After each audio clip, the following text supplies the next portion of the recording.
18. AD 325 to 26. "In Christ's holy name, why can they not agree?" exclaimed Constantine. "I called this council so that the bishops might resolve their differences." "Yes, Augustus," said Bishop Osius, his face reddening, "but these matters are both subtle and important. A single syllable may make the difference between salvation and damnation. We must proceed carefully." Bishop Eusebius of Caesarea, who had come with him to report on the deliberations, was frowning. The pagans in the room looked confused, and my old tutor, Sopater, who had become a noted teacher of rhetoric and a member of Constantine's court, was suppressing a smile. Only a month after its beginning, the 2,000 bishops who had come to the council at Nicaea at the start of May were already arguing about the nature and relationship of God and his Son. My hip bones had begun to ache, and I tried to shift position unobtrusively on my ivory chair. The first time I had seen the imperial audience chamber in the palace at Nicomedia, I had felt overwhelmed by its splendor. But that was over 50 years ago. Now that I was accustomed to Constantine's ideas of the state befitting an emperor, Aurelian's throne room seemed classic and restrained. Only its human occupants showed the taste of the Constantinian age. Where Aurelian had allowed the vivid purple of his toga to proclaim him emperor, and contented himself with a simple curule chair, Constantine's gilded throne was raised on a dais, and his robes, which were of cloth of gold over purple and adorned with precious stones, outshone it. And where Aurelian had presided alone, Constantine was flanked by his 2 empresses, for he had given both me and Fausta the title of Augusta the preceding year, when he finally defeated Licinius. I had been placed at the emperor's right hand, resplendent in amethysts and cloth of silver, and at his left was Fausta, glittering in emeralds and bronze. Imprisoned in the heavy robes, we sat like the images of Jupiter flanked by Juno and Minerva in the temple at Rome, though I knew better than to say so to Constantine. "Do they not understand that the unity of the Church is essential to the unity of the Empire?" he exclaimed. It did no good to point out that the Empire had flourished for more than 2 centuries, while tolerating a wide variety of cults and creeds. The bishops who had come to the council were representing the people who had let themselves be slain rather than throw a pinch of incense on a pagan altar fire. I wondered sometimes if they had become so accustomed to persecution that now that they were the emperor's favorites, they were compelled to attack each other. Even after several years of Christian instruction, I, like Constantine, found it hard to understand the fine distinctions over which the bishops were arguing. What ought to matter was what Jesus had said, not whether he was God or man. "Indeed," objected Osius, sweating, "but if the empire is not founded upon truth, it will fall. If the Son and the Father are not one and the same, both equally God, then we are no better than the polytheists." "We are no better than fools if we deny logic," exclaimed Eusebius, a flush animating the intellectual serenity of his features. A high forehead merged into his tonsure, and he wore his beard long, like a philosopher. "If the Father begot the Son, then there must have been a time when the Son did not exist." "But they were of the same substance," Osius replied. "Homoousios," he added the Greek term. "Light from light, true God from true God. Could we not say homoousios, of like substance?" offered Eusebius rather desperately. I had heard that he was noted for his writings on church history, a scholar who would care about every shade of meaning. Constantine shook his head. "Consubstantialis, of the same substance, has been good enough for us in Rome. Let men interpret it as they will. Then we can address ourselves to objects more within our power. All these fine words are distracting us from reality, and we become no better than the philosophers who reason about a thing without looking at it at all. If the bishops, who are the pastors of the people, attack each other, the people will fight as well," he went on. "You should never have raised such questions, and if they were raised, they should not have been answered. This is philosophical frivolity. With the Persians on our eastern borders and the Germans to the north, I have enough to worry about without these squabbles.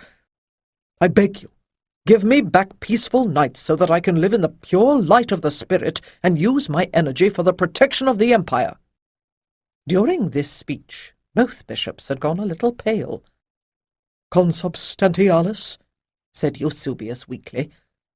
"Well, perhaps we can get them to agree on that. My lord, I will bear your word to my brethren." "No, I will come myself," answered the emperor. "Perhaps if I plead with them in person, they will understand." The two bishops abased themselves, foreheads touching the marble floor, and backed away from the imperial presence. Constantine smiled as if he had persuaded them, and I suppose he had, for though he might not be their master in logic, he was surely their superior in power. At least my son did not require me to bow down before him. I shifted my weight to the other hip, and addressed a prayer to the son, whatever his relationship to the father might be, that the imperial audience would not last too long. No part of the palace at Nicomedia could be called homelike, but the red dining salon was small enough so that our voices did not echo when a dozen people were gathered there. Fausta was reclining on a couch, upholstered in crimson brocade, which clashed with the purple tunica she wore. Neither colour suited her complexion, but perhaps the flush was due to wine. After giving Constantine 3 sons, she had borne him 2 daughters, Constantina and a new baby whom they had named after me. Her figure had suffered, and palace gossip said that she no longer shared a bed with the emperor. On the other hand, Constantine was not sleeping with anyone else. Whether this was the result of morality, or because he was incapable, no one dared surmise. It occurred to me that in my old age I was becoming cynical, and I gestured to the servant to bring me some wine as well. These days I found getting up and down from a dining couch more trouble than it was worth, and had claimed a comfortably padded chair. But all of us rose as the emperor came in. His couch groaned a little as he stretched himself upon it, but his bulk was still more muscle than fat. Swiftly the servant set tables before us and began to bring in the food. "Do you think that the bishops will be able to agree on the wording of the creed?" I asked. These days I had little appetite, and a few bites of the cuttlefish croquettes in liquamen had been enough for me. "It is necessary that they do so. I must make that clear," answered Constantine. "If they know what's good for them, they'll comply," Fausta giggled. There was an uncomfortable silence, as everyone immediately thought of Licinius and his young son, who, despite Constantine's pledge to spare them, had been executed only a few weeks before. "I meant, of course, for the sake of their souls," Fausta added, and someone suppressed a snort of laughter, for the Empress, unlike the rest of the imperial family, was still avowedly pagan. Constantine was frowning, but he continued to chew steadily on the stuffed shoulder of wild boar they had just brought in. "Has there been any new word of the Visigoths?" asked Sir Peter in an attempt to change the subject. It was not terribly successful, since suspected communication with the barbarians had been one of the reasons given for executing Licinius. Constantine had defeated them in Licinius's territory 2 years before, provoking the last civil war. "Well, if they make any trouble, you can send Crispus to deal with them." Fausta laughed a little too loudly. "Don't they call him Invictus, the unconquered?" I felt a prickle of unease. During the war against Licinius, Crispus had been put in charge of the Aegean fleet, and by defeating the enemy admiral, he had enabled Constantine to take Byzantium. Only last year, the emperor had struck a medallion showing Crispus and young Constantinus together, but since then Crispus had been transferred from his post as governor of Treveri to frontier duty in Dacia. Old Crocus was long dead, but his tribe had continued to send young warriors to serve as Caesar's bodyguard. Perhaps that was what Fausta had been referring to, but there was something I did not quite like in her laugh. "These bishops are too concerned with words," said Constantine, pushing his plate away. I wondered if he really had not heard, or only pretended not to. "They forget the need for faith. Words divide, but the symbols of religion inspire the soul." "What do you mean?" asked Osius. "The pagans have shrines where they venerate the treasures that they believe were given by their gods. If we are to wean the people away from such delusions, we must offer them something to take their place. How can true believers walk in purity when every grove and crossroad is dedicated to a pagan god?" "What would you have them worship instead?" asked Fausta. "The places where our god has shown himself to men. Why have we no basilica in Hierosolyma to honor Christ's empty tomb?" "Does anyone even know for certain where it is?" I asked. "That is precisely the problem," exclaimed the Emperor. "It is in my mind to send an expedition to excavate the site. Do you know what stands on the hill of Golgotha now?" he added indignantly. "A temple to Aphrodite the whore." "Abomination!" exclaimed Osius. But surely, I thought, it was the place of execution that had been the abomination. I wondered what irony of fate had transformed it into a temple of the Lady of Love. "Oh, indeed," muttered Fausta. "We all know that she has no power any more." In July, the Council of Nicaea concluded with the creation of a creed to which everyone, even Arius, was willing to subscribe, respecting, if not the will of God, the wishes of their emperor. At the beginning of the next year, Constantine, euphoric in the conviction that his leadership had brought the quarrelling Christians to a state of unity, moved his court to Rome to celebrate the 20th year of his reign. Our entry into the city was, if not a Roman triumph in the traditional sense, certainly triumphal. Every window was hung with bunting, and every archway garlanded with spring flowers. Slowly we made our way down the ancient route along the Via Triumphalis, between the pine-crowned Palatine and the Circus Maximus, to the Celian Hill, where we turned towards the Flavian Amphitheatre and the arch that Constantine had set up 20 years before. There the procession paused to allow a delegation of youths and maidens to present a panegyric and song. Following the procession of senators and a group of flute players came several cohorts of victorious troops from various parts of the empire. The first of the imperial family to appear was Fausta, enthroned with her younger children on a low cart that had been fashioned into a representation of the empire, bound with a banner proclaiming her the health and hope of the Republic, the same legend that had appeared on the coin that bore her image the year before. Her eldest son, Constantinus, now 10 years old, followed on a white pony. Next was a float depicting the Battle of the Hellespont, in which the fleet, led by Crispus, had destroyed the much larger force belonging to Licinius. It was quite effective, I thought, with model ships poised on a silver sea. Crispus himself followed, resplendent as Apollo in full armour, mounted on a flighty Iberian mare, who danced and tossed her head at each new wave of cheering. My own cart looked rather like a shrine, with columns and a gilded pediment, for I had insisted on some kind of shade before I would consent to participate in the procession.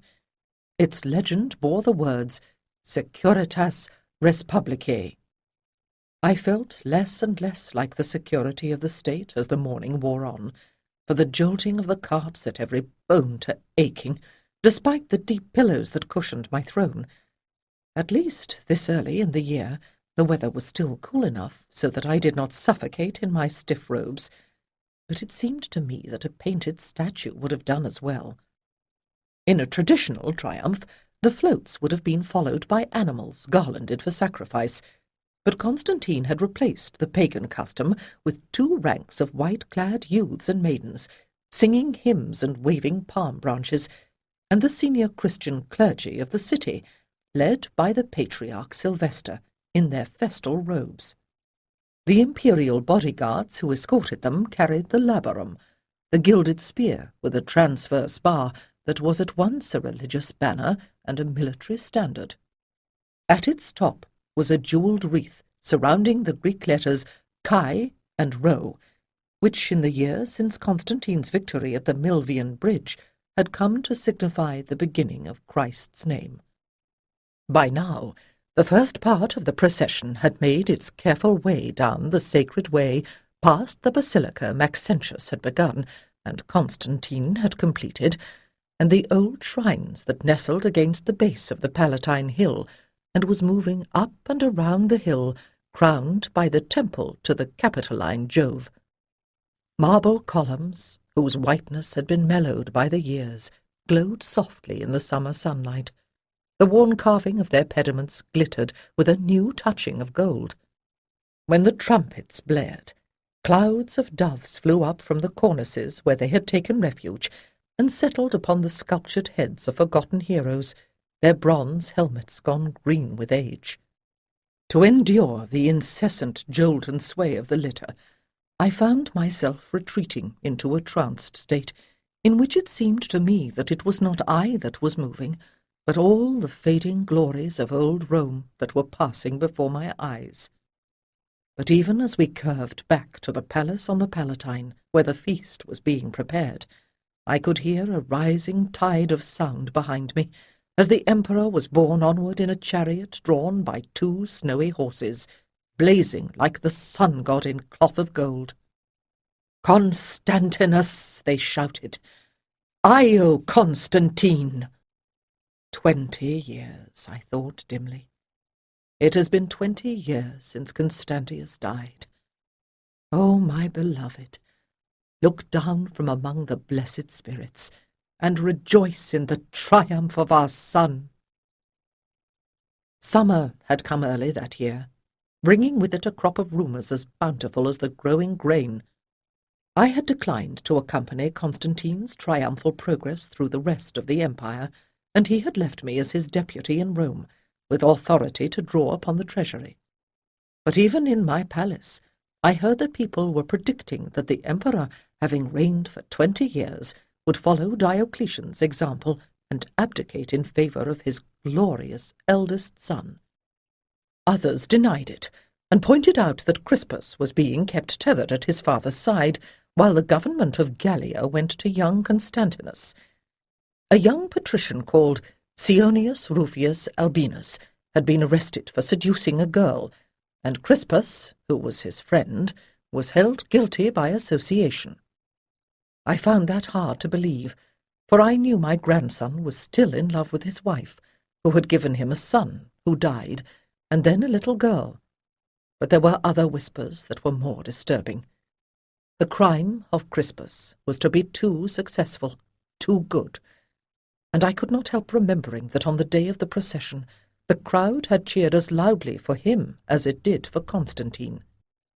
And so it was not so much with surprise as with shock like that of an ailing man who hears the physician's sentence, when I heard that Crispus had been arrested and taken to the town of Pola, in Illyria at the head of the Adriatic Sea.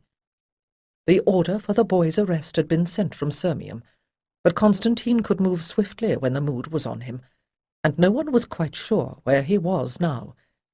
My immediate response was to write an impassioned letter pleading with the emperor to reconsider, and send it off with a trusted messenger.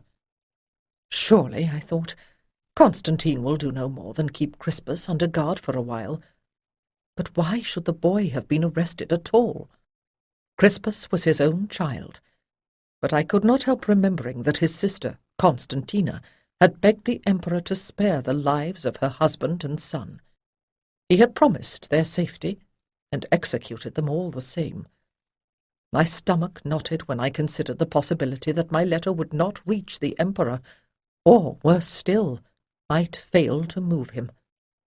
But if I did not know where to find Constantine, I did know where they were holding Crispus, and I had the imperial tablet of authority that the emperor had given me when he left Rome. My bones ached at the very thought of travel, but by the time the sun rose the next morning, I was in a swift carriage, with an escort of German guards clattering behind me and Cunwada at my side, heading north from Rome. In the heat of summer, it was a terrible journey, for our shortest route was the Flaminian Way over the spine of Italia. Changing horses at each post-house, it took us a week of travel, and I was half dead by the time we reached Ancona on the Adriatic Sea. The sight of the imperial tablet, and a few pieces of gold, bought me the services of a swift Liburnian galley, and after a day and a night and another day upon the ocean, the rugged coast of the Istrian peninsula came into view. "I will demand to see my grandson and get to the bottom of this," I told myself, as the litter we had hired in the port swayed up the road. "If Crispus has done something that the emperor misconstrued—" I stopped the thought. I had spent a week imagining things that might have made Constantine believe his son was betraying him.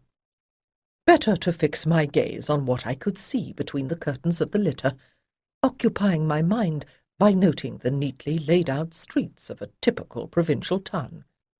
The curve of the amphitheatre rose above roofs of temples and shops. Ox-drawn carts creaked past on their way to market. Dear gods, I prayed, let it be no more than an ordinary market day. We passed through the gate to the Forum and pushed through the crowd to halt in front of the basilica. The officer who commanded my guard went off to find someone in authority. Men eyed the litter, standing in frowning groups as if they had been arguing. I felt suddenly ill as I realized that they were wrapped in the togas of provincial landowners, not the earth-colored tunics of peasants come to market. A tension that could not be attributed to the sudden appearance of my troop of legionaries hung in the air. I will not allow fear to overcome me, I told myself, or jump to conclusions. I have come so far. I can wait a little longer now. Presently, my commander emerged with a sweating magistrate in tow. It is the heat, I thought, but beneath the perspiration, the man's face was white with fear. I had put on the pearl diadem with which I was always portrayed on the coinage. I pulled open the curtains to let him see. "I am Flavia Helena Augusta, and I bear the authority of the emperor. I wish to see my grandson. I understand you have him here." "Yes, Augusta, but—" he squeaked. "Take me to him." I swung my legs over the edge of the litter and prepared to descend. His face worked. "Yes, Augusta." Escorted by the commander and Cunwada, I followed the magistrate into the shadows of the basilica. I remember how loudly my stick tapped on the tiles as we crossed the large central hall to the row of offices behind it. At such times, the mind fastens upon little things. A man stood on guard before one of the rooms, but the door was open. The magistrate stood aside to let me go in. It had been someone's office, converted into a prison by replacing the desk with a military folding bed. Crispus was lying there. Some power beyond volition moved me forward, noting with an odd detachment how his golden complexion had already gone sallow, the cheeks beginning to hollow as the flesh changed. Seen thus, the fine bone structure of his face was even more beautiful. He had been dead, I judged, for some hours. Was that the wind I felt in the dawning, the passing of your spirit, my beloved? I wondered numbly. Could you not stay long enough to bid me farewell? Gradually, I became aware that the magistrate was speaking. "The order came from the emperor from Sirmium. The young Caesar was to be tried by the magistrates for treason. Evidence was provided. The emperor did not specify how we must impose the penalty, but we were afraid to let him have a weapon, for we knew his deeds in battle. He asked then for the death that was given Socrates. A Christian priest gave him the rights of the church before he died. I do not know what the man saw in my face, but he stepped back, swallowing hard. I wanted to rage like a Maenad, to order the men who had condemned my Crispus slain. But they were not to blame. What are we to do now, Augusta? There were no orders. Do you have a sculptor in this town? Tell him to bring his wax to make a death mask. Meanwhile, prepare a funeral pyre. I would have taken the body to throw at Constantine's feet, but at this season it was not possible. Shock still numbed most of my emotions, but a few thoughts were beginning to stir. I would take the image of Crispus to confront his father, and I would have vengeance, against Constantine himself, or against those who had driven him to destroy his child. When the magistrate had gone off to do my bidding, I made them leave me alone with my grandson, and allowed the burning spark of grief to flare into a raging flame at last. Silently, I raged against my own denial of power, which is the failure of strength inside oneself when we cry out to God. But the great secret is that beyond one's own strength there is nothing. How could I believe in a God who would allow Constantine to do this thing? It seemed to me then that men had invented that male god to comfort them in the dark when Mother wasn't there to hold their hands. In Avalon, I had been brought up to see the divine with a different face. I thought of the proverb, God could not be everywhere at once, so he invented mothers, and it seemed to me that it should be the other way around. Mother did not have enough breasts for everyone, so man invented deities enough so that every man would have a mother who would never leave him for another. Yet the Christians held that their terrible deity was the only one. Sylvester had preached the love of Christ, but I was a woman, and I knew that the only strength and the only God is the strength that is there when we are small and helpless, and it was for that support that I cried out now.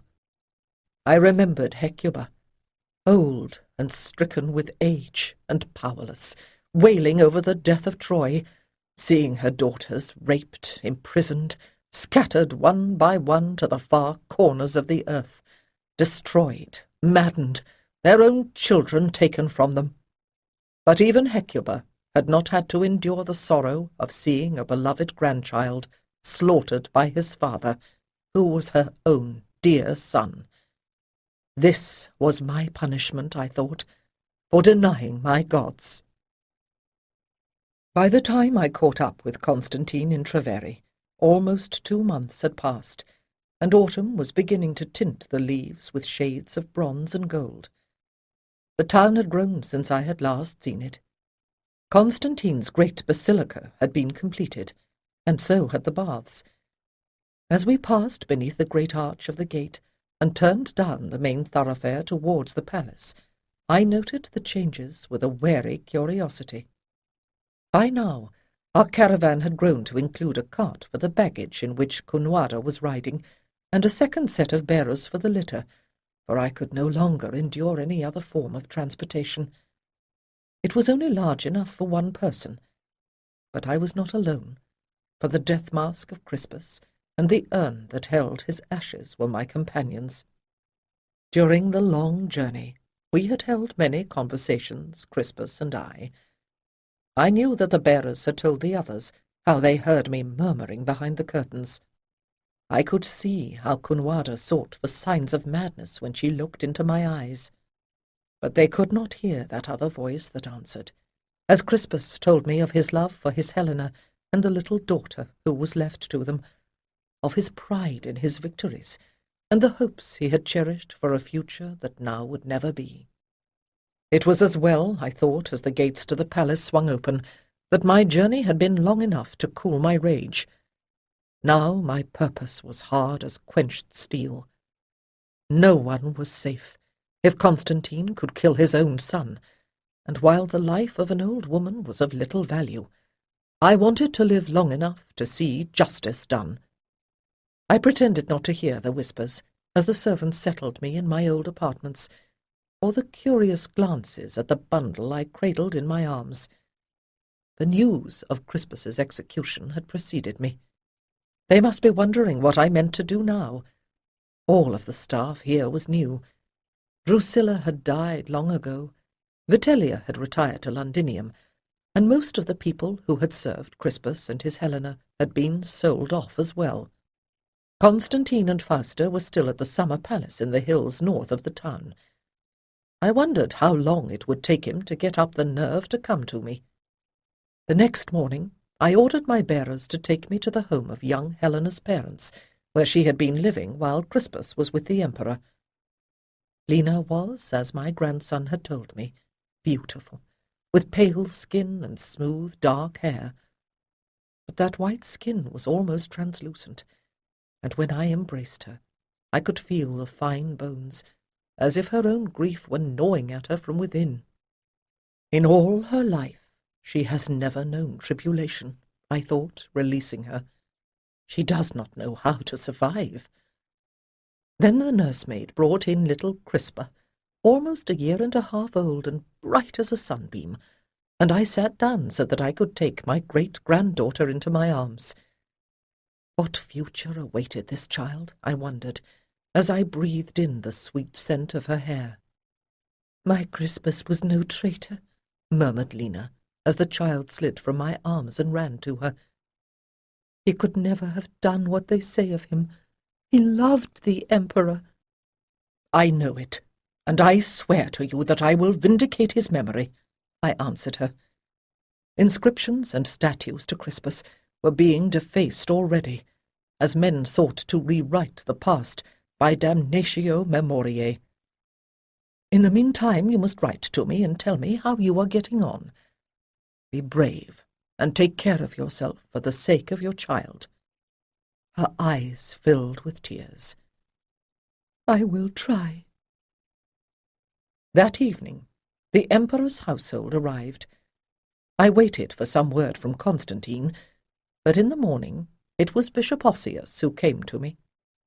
"He is waiting for you." The bishop's gaze flicked to my face and then away. "I know what you have come to say. I have tried myself to remonstrate with the emperor for this atrocity, but he does not seem to hear me. I think it preys upon his mind, but he will not face it. Come, perhaps a mother's words will reach him where mine cannot." "If they do not," I said softly, as I picked up the silk-wrapped bundle I had brought so far, "I have something here that may." We moved along a corridor which terrified rumour had emptied. They were wise, I thought, as I limped after Bishop Ossius, my black robes hissing like the whisper of Nemesis along the tiles. When the gods quarrel, mortals must take cover, lest a stray thunderbolt destroy them as well. Constantine was sitting in the little dining-room, whose ochre-painted walls were frescoed with scenes from the Aeneid. Light from the door to the garden lay like a barrier across the mosaic floor, but the emperor was sitting in shadow. A flagon was on the little inlaid table, and a wine-cup in his hand. I paused by the door. "Augustus," the bishop said softly. "have you come to nag me again, Ossius?" He answered tiredly without looking up. "You speak of the laws of heaven, but I am responsible for the empire. You have no right to reproach me." Ossius started to object that he was responsible for the emperor's soul, but my gesture silenced him. "Perhaps not, but here is one who does." Pulling the cloth away, I stepped forward and thrust Crispus's death mask into the light. "My son!" Constantine recoiled, hands splayed in self-protection, and the table lurched and sent cup and flagon flying. Spilled wine spread like a tide of blood across the tiles. Constantine's gaze moved from the mask to the wine, and then, finally, to me. His face was pasty, and there were dark circles under his eyes. "I had to do it! I had no choice!" he cried. "God called me to sacrifice the son I loved, just like Abraham, but he provided no substitute, no lamb. So Crispus must have been guilty, God would not be so cruel." His head swung back and forth, eyes bulging, as if he could not see me at all.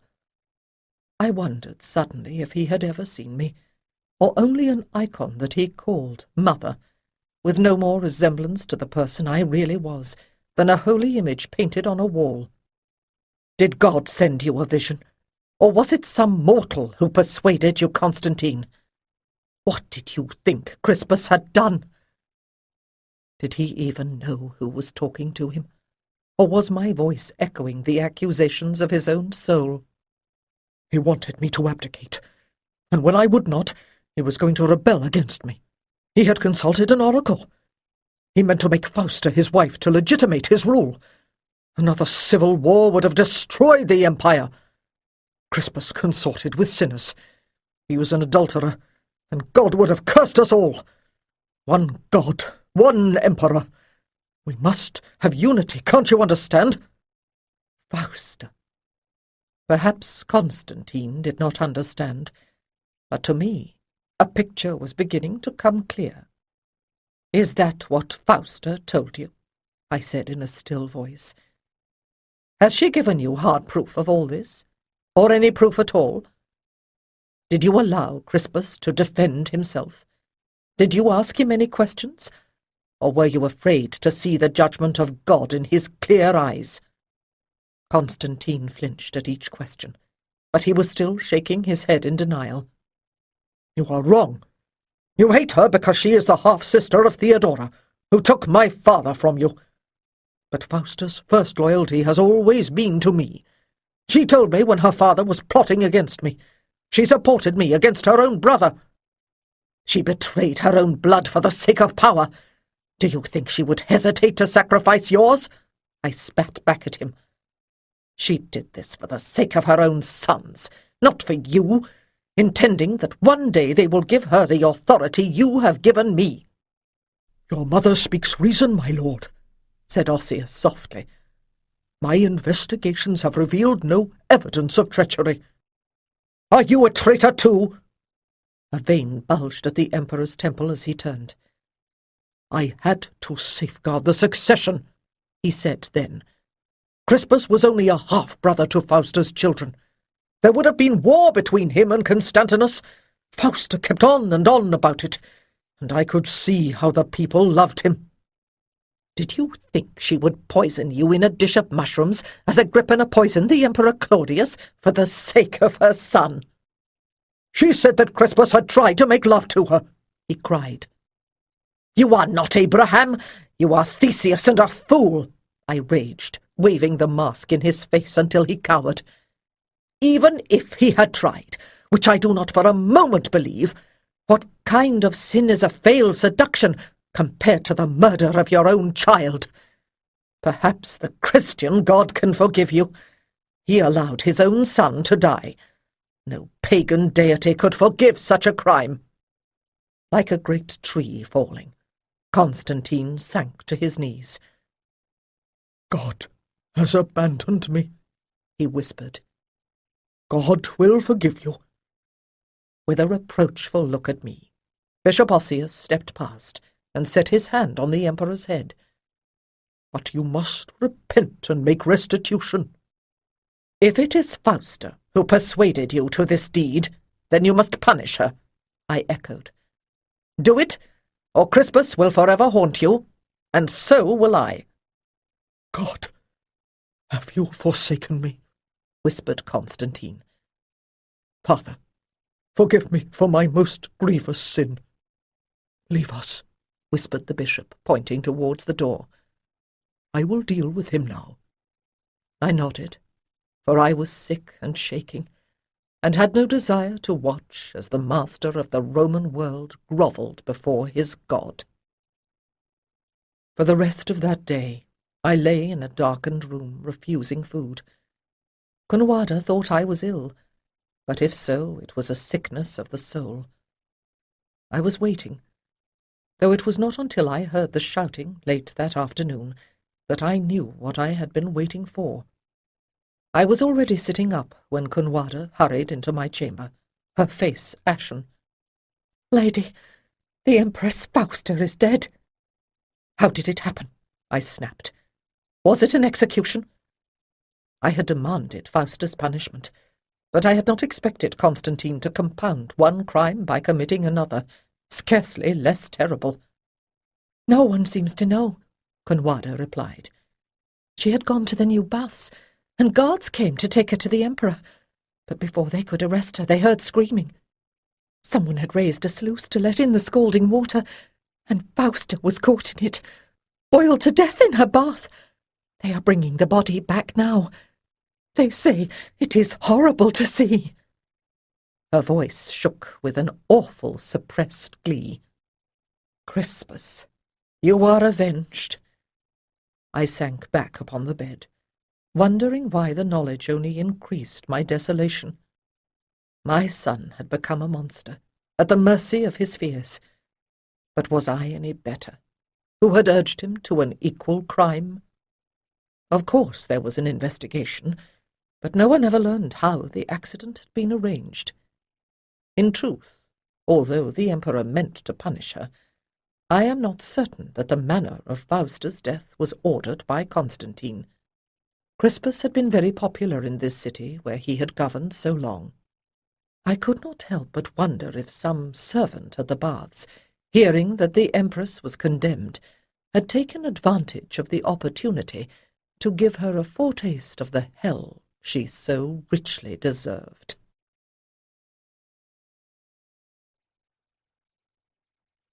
AD 327 to 28. I think you should see him, said Bishop Sylvester. I believe the Emperor to be sincerely repentant, but he is still troubled in mind. They say he has caused a sculptor to make a golden image of his son that he has placed in a kind of oratory. He stands before it lamenting. Perhaps you can give him ease. I stared at him in amazement. Surely I was the last person to offer Constantine comfort now. I know that you are still grieving, and perhaps you blame the Emperor for what happened. But if Christ could forgive his murderers as he hung on the cross, can we do less? I might have found it easier, I thought grimly, if my son had sinned against me. I had spent the 8 months since the death of Fausta in Rome, but neither in the new chapel that had been made from one of the rooms of my palace, nor in the church of Marcellinus and Petrus had I attended any service of the Christian faith, nor had I entered any temple of the old religion. I was bereft of both goddess and god. Indeed, since returning I had hardly stirred beyond my own doors. They say that the old dwell much on the past. Certainly I prefer to remember the days when Constantius and I had been young together, and more often the dreams that filled my nights were of Avalon. I knew that my servants feared I was dying, and with good reason, for I was now in my 77th year, and life held nothing that I still desired. I suspected also that while I was away, the Syrian girl Martha had said more about the manner of her healing than I would have liked. When I did go abroad, people bowed even more deeply than my rank required, and offerings of flowers were often left at my gates. Constantine, on the other hand, had relieved his inner conflicts by directly attacking pagan religion for the first time. He had the prophets of Apollo at Didymer and Antioch killed, and destroyed the shrine of Asclepius at Aegis. But the greater part of his wrath was directed towards what he called immorality. Increasingly strict laws against seduction, even when it was a willing elopement, were prescribed, and the temples where the priestesses had served Aphrodite were torn down. I heard Sylvester clear his throat, and realized that he was still waiting. The Emperor is in the audience chamber, Augusta. It is not good for mother and son to live in estrangement. If you do not feel well enough to rise, may he come to you here? I have no son, I thought bitterly, but I nodded. Constantine was still the Emperor. Conwada rearranged the folds of my woolen mantle more becomingly. Spring had come to Rome, but I still felt cold. These days I spent most of my time in this small chamber with its British hangings. Constantine had never been here before. The dogs, sensing my tension, got up as he entered, and I motioned them back to their accustomed place at my feet. "Are you not happy with your palace, mother?" he asked, looking around him. "Surely you have somewhere to sit that is more appropriate."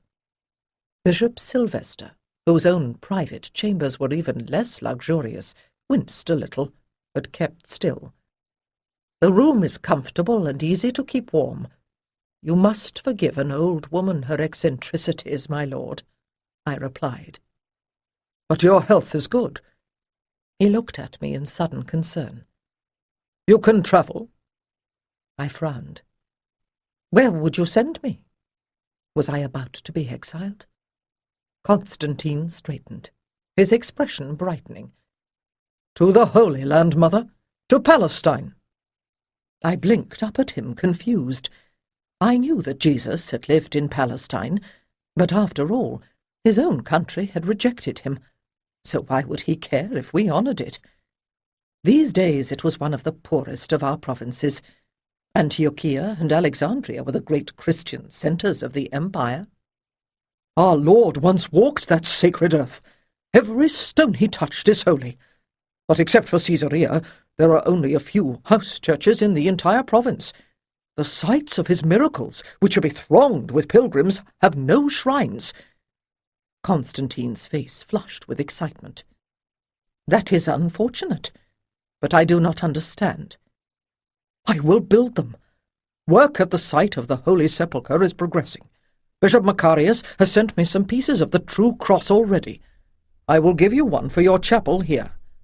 To beautify the places where God manifested himself will be my penance and my offering. Surely then he will forgive me my great sin."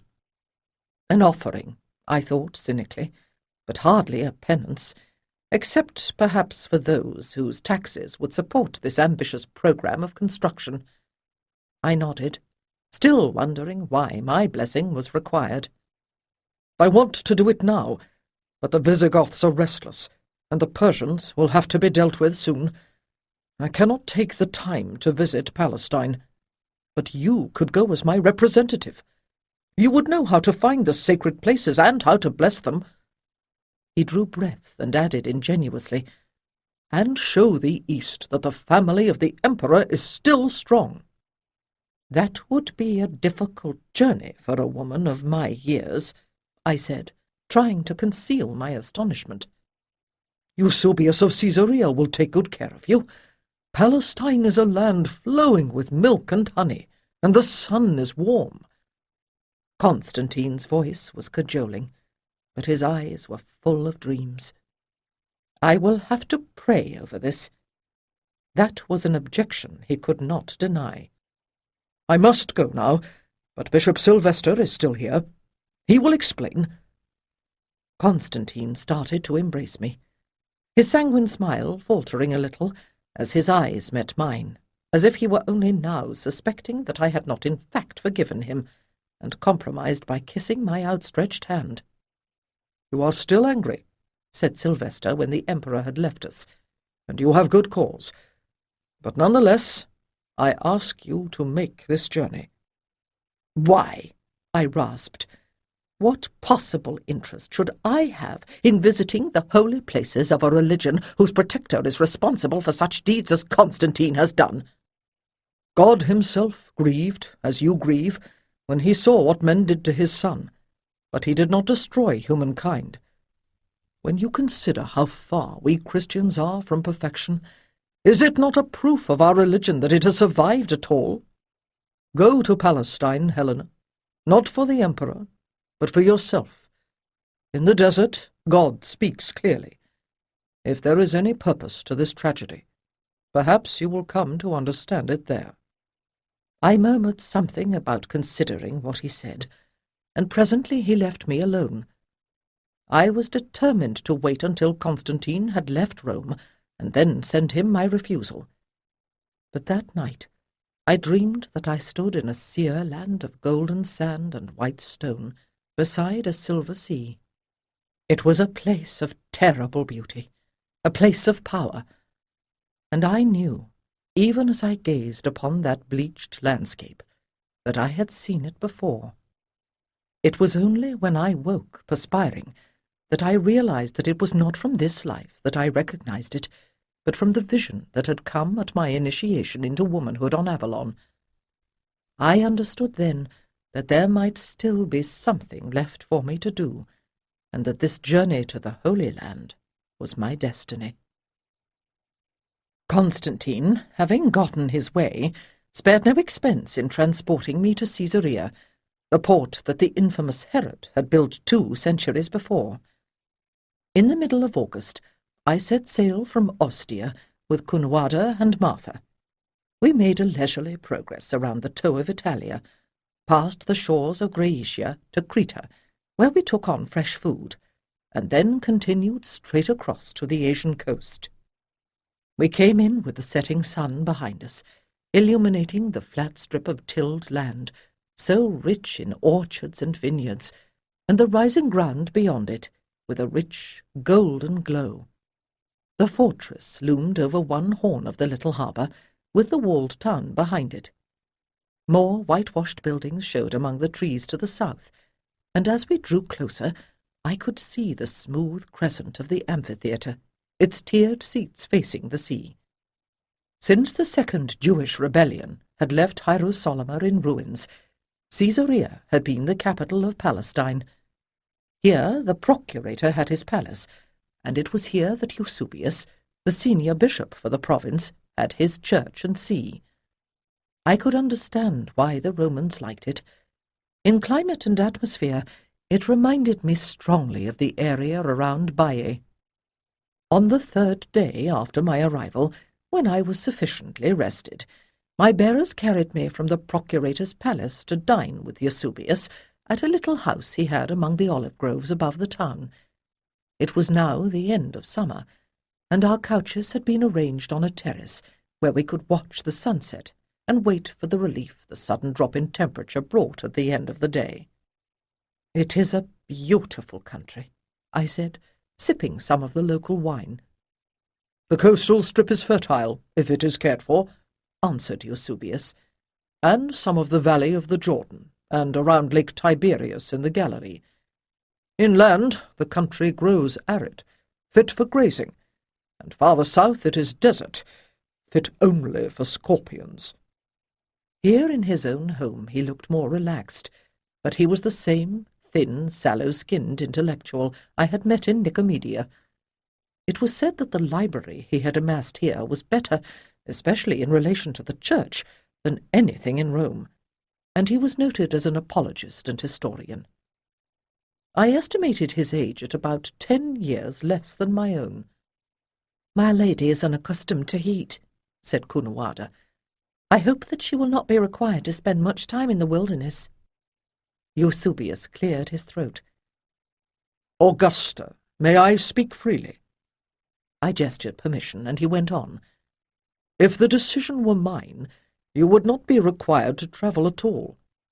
To identify the places associated with our Lord can be a useful aid to faith, but to make them places of veneration and pilgrimage, as if they were in themselves holy, is to fall into the error of the pagans and the Jews.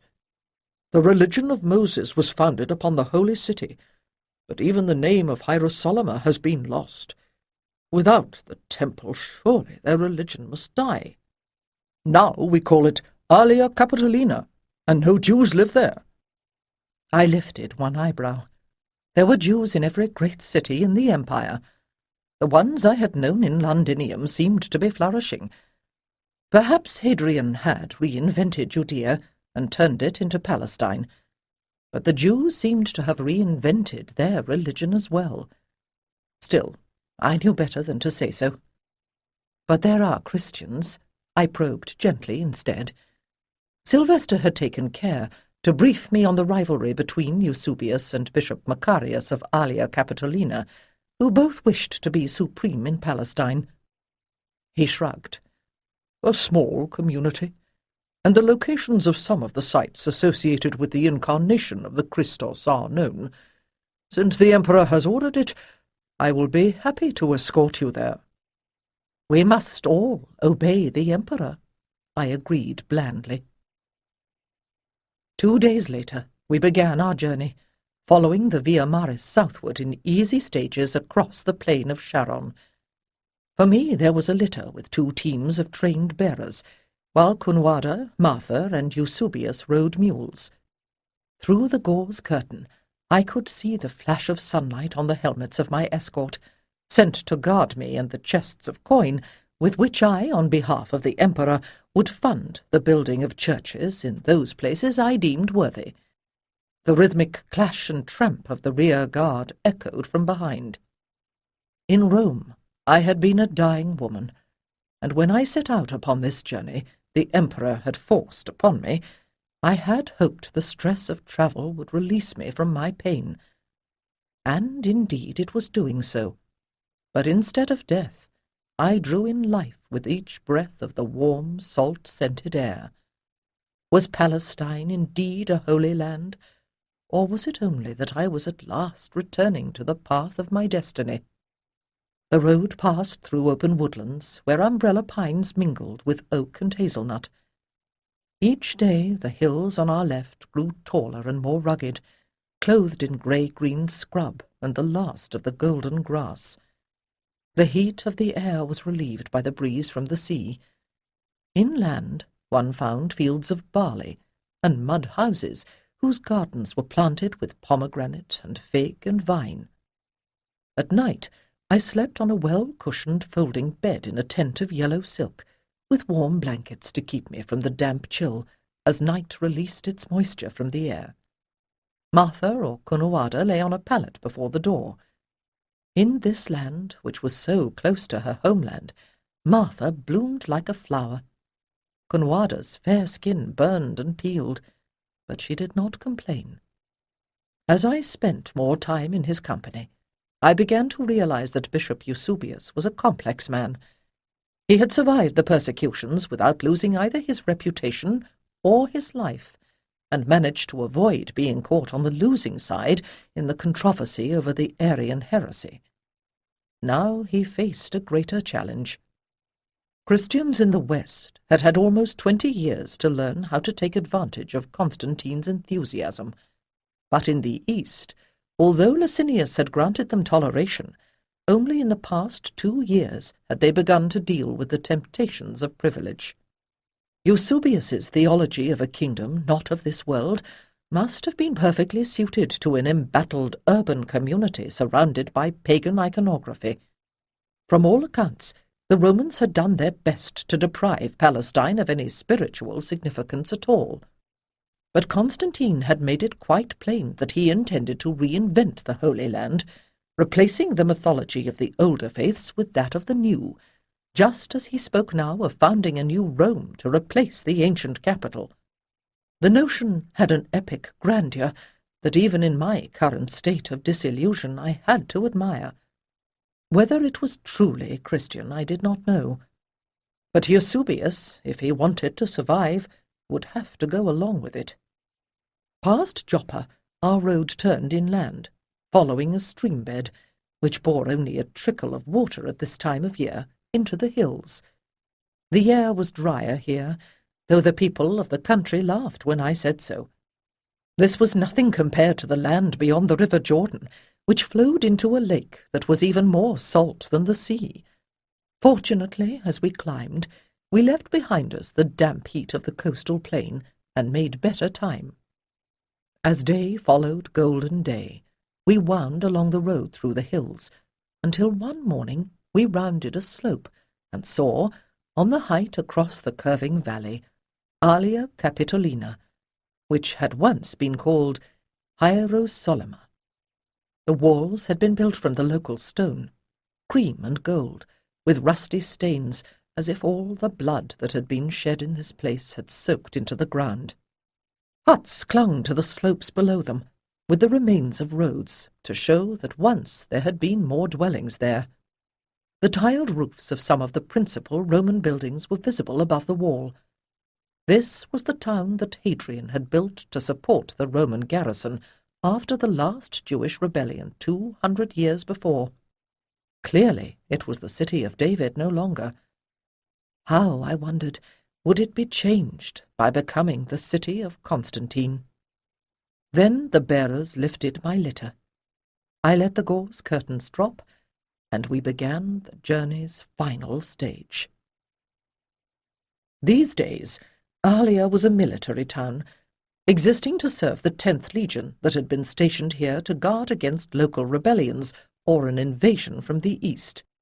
Its commander lived in the fortress, and the house of the bishop, Macarius, was a modest place with no room for visitors, located outside the walls on Mount Sion. However, one of the few wealthy merchants in the city had been only too happy to vacate his house for the visit of the mother of the emperor. He himself had already set out for his other residence in Alexandria, so I needed feel no guilt for having dispossessed him. The next morning, the bishop himself arrived to escort me to the site of the Holy Sepulchre. It seemed to me that he greeted Eusebius with a hint of pious triumph, as if he already had the primacy of Palestine in his grasp. But Macarius was growing frail, while Eusebius was a veteran of church politics. No matter what relics were found here, I did not think he would be dethroned so easily. "It may not appear that we have made much progress," said Bishop Macarius apologetically, "but indeed the place looks very different than it did a few months ago. The abomination that was the temple to Venus is gone, and we are making good progress in removing the rubble with which they covered the sacred ground." Rubble indeed, I thought as I gazed around me. Several marble columns, which some thrifty architect had saved for reuse elsewhere, lay stacked at one end of the forum, which was littered with ropes and other gear. Workmen were emerging from the excavation beyond it like so many ants, bent beneath wicker baskets of earth and stone, and dumping their loads onto a steadily increasing pile. Women, their wrappings so impregnated with dust they seemed themselves to be creatures of the soil, were picking over the rubble. "Each night wagons take the sifted earth to the valley to extend the fields," said Macarius. "The larger stones are saved for building, and the little ones will be used to repair the roads when the winter rains come. And sometimes they find other things, vessels of pottery or glass, a piece of jewelry or coins. It is the coins we seek above all." To help defray the cost of the work. Macarius shook his head. "Not entirely. We allow the workers to keep what they find, or they would try to hide things, and we might miss some relic of our Lord. As long as the coins we find are later than the time of Tiberius, in whose reign our Lord lived, we will know that we must dig deeper." I nodded, amused, and a little surprised to find the old man so practical. "In the Gospels," he went on, "we are told that soldiers diced for Christ's clothing at the very foot of the cross. May we not hope that when the earth shook and the heavens were darkened, they might have dropped some of their winnings there?" At that moment, one of the women held up something small, and the bishop limped over to see. "This talk of relics is superstition, though his idea about dating the coins shows a sound grasp of history," said Eusebius beside me. "It is the empty tomb, the sign of the resurrection, which should concern us here." Together we moved closer to the excavation. "In the time of the Incarnation," he went on, "this spot was just outside the city walls, but the new wall that was built by Herod Agrippa included it, and when Hadrian refounded the city, he placed the forum here at the crossroads." One could count on Eusebius to stick to the facts, I thought, as I gazed at the gnawed earth below. A knob of rock seemed to be emerging from one side. Still, there was something rather engaging about Macarius's simple enthusiasm. "I have heard it said that the Emperor Hadrian placed the temple of Aphrodite there on purpose, to scandalize the Christians." Eusebius shrugged. "Perhaps, though he was not one of the great persecutors. It is the Jews who earned his wrath. I suspect that Hadrian put the temple here simply because it was convenient, and the site was covered in an attempt to level it." I could see his point. The city was set on a plateau, surrounded on 3 sides by canyons, and even the top had irregularities. The earlier wall had ended where a quarry had bitten deeply into the ground, but beyond it the ground rose in a hill. I could see what looked like the beginnings of a deeper ditch at the edge of the forum as well. I knew that the thought of the events that had taken place on this spot ought to move me, but I could find no meaning in the confused scene before me now. Eusebius frowned. "Until the diggers have finished, there will not be much to see here. Perhaps you should look at some of the other sites, the Galilee, or perhaps Bethlehem, which is only a half a day's journey to the south." To begin at the beginning, I nodded. For some, like the bishop, the proof of his religion was in the elegance of its theology. But I came from a place where power flowed through the earth and gathered in sacred pools. If God had become man here in Palestine, surely the land itself would bear witness in some way to the miracle. It was the season of the grape harvest, and in the villages the people were picking the ripe fruit in the little vineyards that dotted the hills. Patient donkeys made their way along the road before us, almost hidden by the great baskets of grapes they bore. On our journey to Alia, I had been insulated from contact with the people, but even the commander forgot to be suspicious when confronted by laughing girls who offered him frothing cups of fresh-pressed juice along the way. The village of Bethlehem had not changed much since the time of Jesus. A cluster of flat-roofed mud houses interspersed with stock pens and clumps of greenery spread over the hilly ground. "Do you see where some of the structures are built out from the slopes?" asked Eusebius. "There are caves behind them, which the people use for stables and storage because they are cool. They press out the oil of their olives there as well." "Do you mean that Jesus was born in a cave?" "A cave that was being used as a stable. There it is ahead of us. This site has been known for a long time. The clay manger is still there." He did not sound very excited, but by now I had realized that what mattered to Eusebius was not the place itself, but its value as a historical proof of the Incarnation. Any lack of enthusiasm on his part was more than made up for by the villagers who swarmed around us, offering to show the sacred cave. Somewhat to my surprise, the way was partially blocked by a grove of cedar trees. "It is the grove of Tammuz," said the little girl who had taken my hand. "The pagans mourn him at the same time as we weep for Jesus in the spring."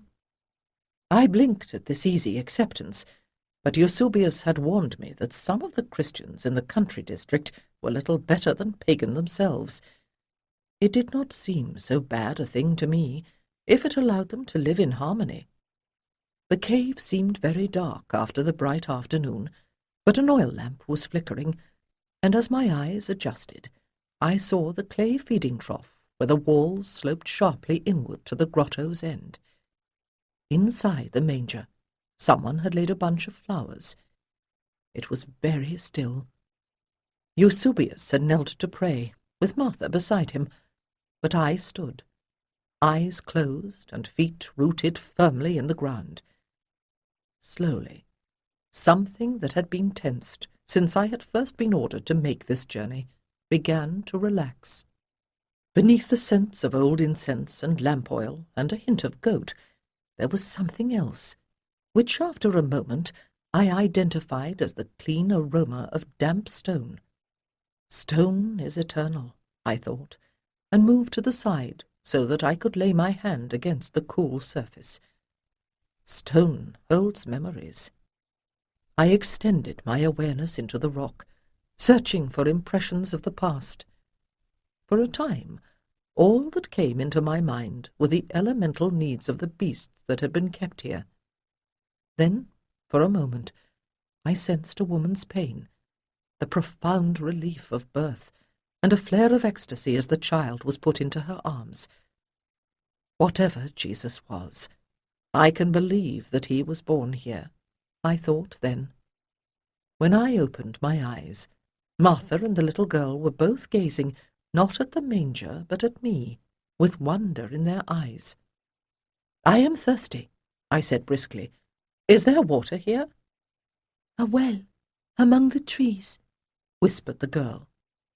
It was late afternoon by now, and the light slanted golden through the grove.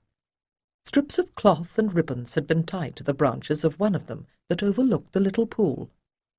This they do also in my own land. I laid my hand upon the rough trunk and closed my eyes, allowing awareness to follow the life of the tree down to its roots and upward once more to the leaves that drew in life from the sun.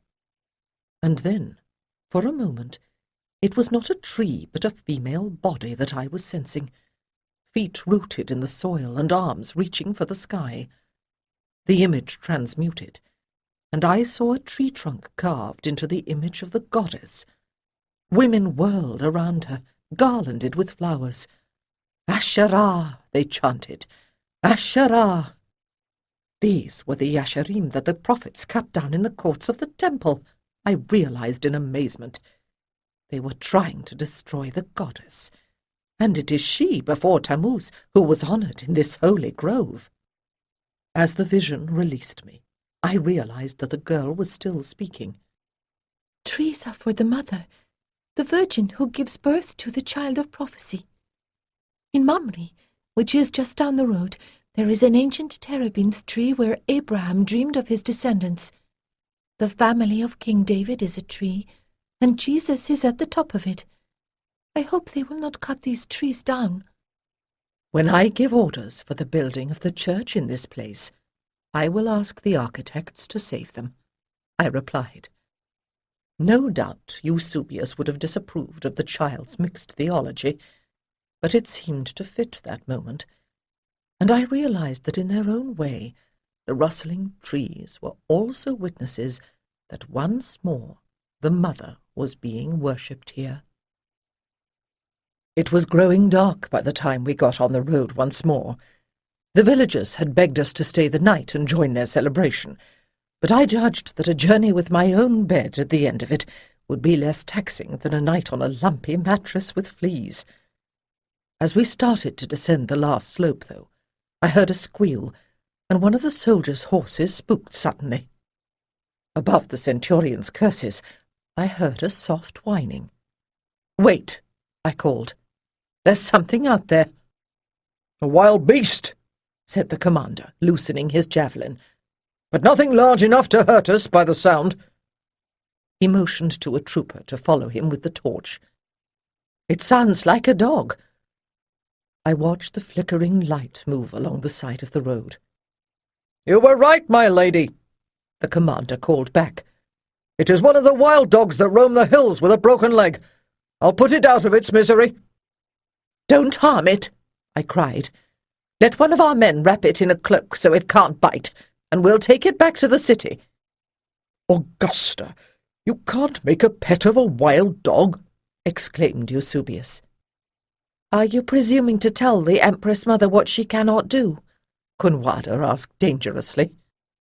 I ignored them, my attention on the squirming mass of red wool, from which emerged a golden, short-furred head with frantic dark eyes. Gently I spoke to the animal until at last it quieted. Only then did I give the order to resume our journey once more. That night I dreamed I was once more a girl on Avalon, bending to drink from the sources of the blood spring, where the water trickled out from a cleft in the side of the hill. In the dream it was somehow the same as the cave in Bethlehem, but now I realized how much the opening looked like the gateway to a woman's womb. In my dream I wept for all that I had lost, until there came a voice that whispered, "You are the child of earth and starry heaven. Do not forget the soil from which you are sprung." And I was comforted. My foundling proved to be a female dog just past puppyhood. I called her Levia, which is lioness in the Hebrew tongue. She bit 2 of the troopers before the Legion's horse doctor could splint her leg, But once I had put her into a small, dark room, she grew calmer. Perhaps she thought it was a den. From then on, I allowed no one else to bring her food or water, and gradually the dog's panic became acceptance, and acceptance grew to trust, until she was taking food from my hand. Livia remained shy with others, but from then on she followed at my heels, hiding beneath my skirts when there was too much commotion, and springing forth with bared teeth if she thought me threatened. She made some of my entourage nervous, but what was the use of being an empress if I could not indulge my whims? A few weeks later we made another expedition to the Mount of Olives, which rose to the east of the city. With age, I had come to wake early, though I often needed a nap in the afternoon. When Eusebius suggested that I should get up in time to see the sun rise upon the city, I agreed, although when I emerged into the chill gloom of the hour just before dawn, I wondered why. But inside my litter I was wrapped warmly, and Livia was a friendly warmth against my thigh. We passed through the silent streets and down into the valley of Kidron, then started up again through the rubble-strewn slopes and past the Garden of Gethsemane, where Jesus had wrestled with his mortality and been betrayed. When we reached the summit, the stars were fading, and before us the dim, inchoate mass of the city was assuming shape and meaning, as if this were the morning of creation, and we were watching the first emergence of the world. Like Rome, Hierosolyma took much of its character from its sacred hills. Now I could make out Mount Moriah, on which the Jews had built their temple, and glimpse Mount Zion just outside the wall on the southern side. And then, of a sudden, the air was filled with radiance, and my shadow stretched out before me, as if reaching for the luminous city beyond the gulf of shadow that lay below. Buildings that a moment before had been lifeless mud and plaster and stone glowed suddenly in 100 shades of gold. "Our Lord stood here," whispered Eusebius, his voice harsh with unwonted emotion. "He taught his disciples in the cave beneath our feet, and he prophesied that not one stone of Hierosolyma should be left upon another. And Titus fulfilled his word." And yet the city still stands before us, I thought. I shivered, recognizing the sink and shift of consciousness that was altering my vision. I still saw Hierosolyma, but now I saw it as a series of layers, its outlines continually shifting while its essence remained the same. Words echoed through my awareness. The Romans were not the first to destroy this city, nor will the Jews be the last to lose it. It has fallen many times before, and will go down in blood and fire, and be rebuilt in clean stone again and again, as one conqueror replaces another upon this land. The followers of Christ will make it their sacred centre, yet men of a faith yet unborn shall rule it, until the children of Abraham return to claim it again. And again the blood shall flow across those stones, until not only the 3 faiths of Yahweh, but all the cults whose altars have been cast down shall worship here once more. For I tell you that Hierosolyma is indeed a place of power, and it is not men who have made it so, but rather they who have been touched by the force that rises up from the depths of its rock to seek union with the sky. Blinking, I came to myself once more. The ghostly outlines of the cities past and yet to come were fading, and the city of the here and now lay revealed with brutal clarity in the hard light of day. And yet I knew that those other Hierosolymas were still present, part of the eternal holy city that would always be. "Lady, are you unwell?" whispered Cunwada. I found that I was leaning against her. Eusebius was still gazing at the view, and I realized with relief that I had not spoken aloud. "A momentary distraction," I replied, pulling myself upright. Eusebius gestured towards the hilltop, where an outcrop of bare stone was encircled by olive trees. and from this point Christ ascended into heaven. Christians have worshipped here ever since that day." I bowed my head in reverence, but I knew that when I instructed the architects to build the church here, it would not crown the summit, but rise above the cave in the earth where Jesus had revealed to his followers the deepest mysteries. That night, I dreamed I was climbing a mountain. At first I thought I was ascending the Mount of Olives with a company of Christian pilgrims, but this was a smaller hill, and as the light grew, I saw that it was the Tor.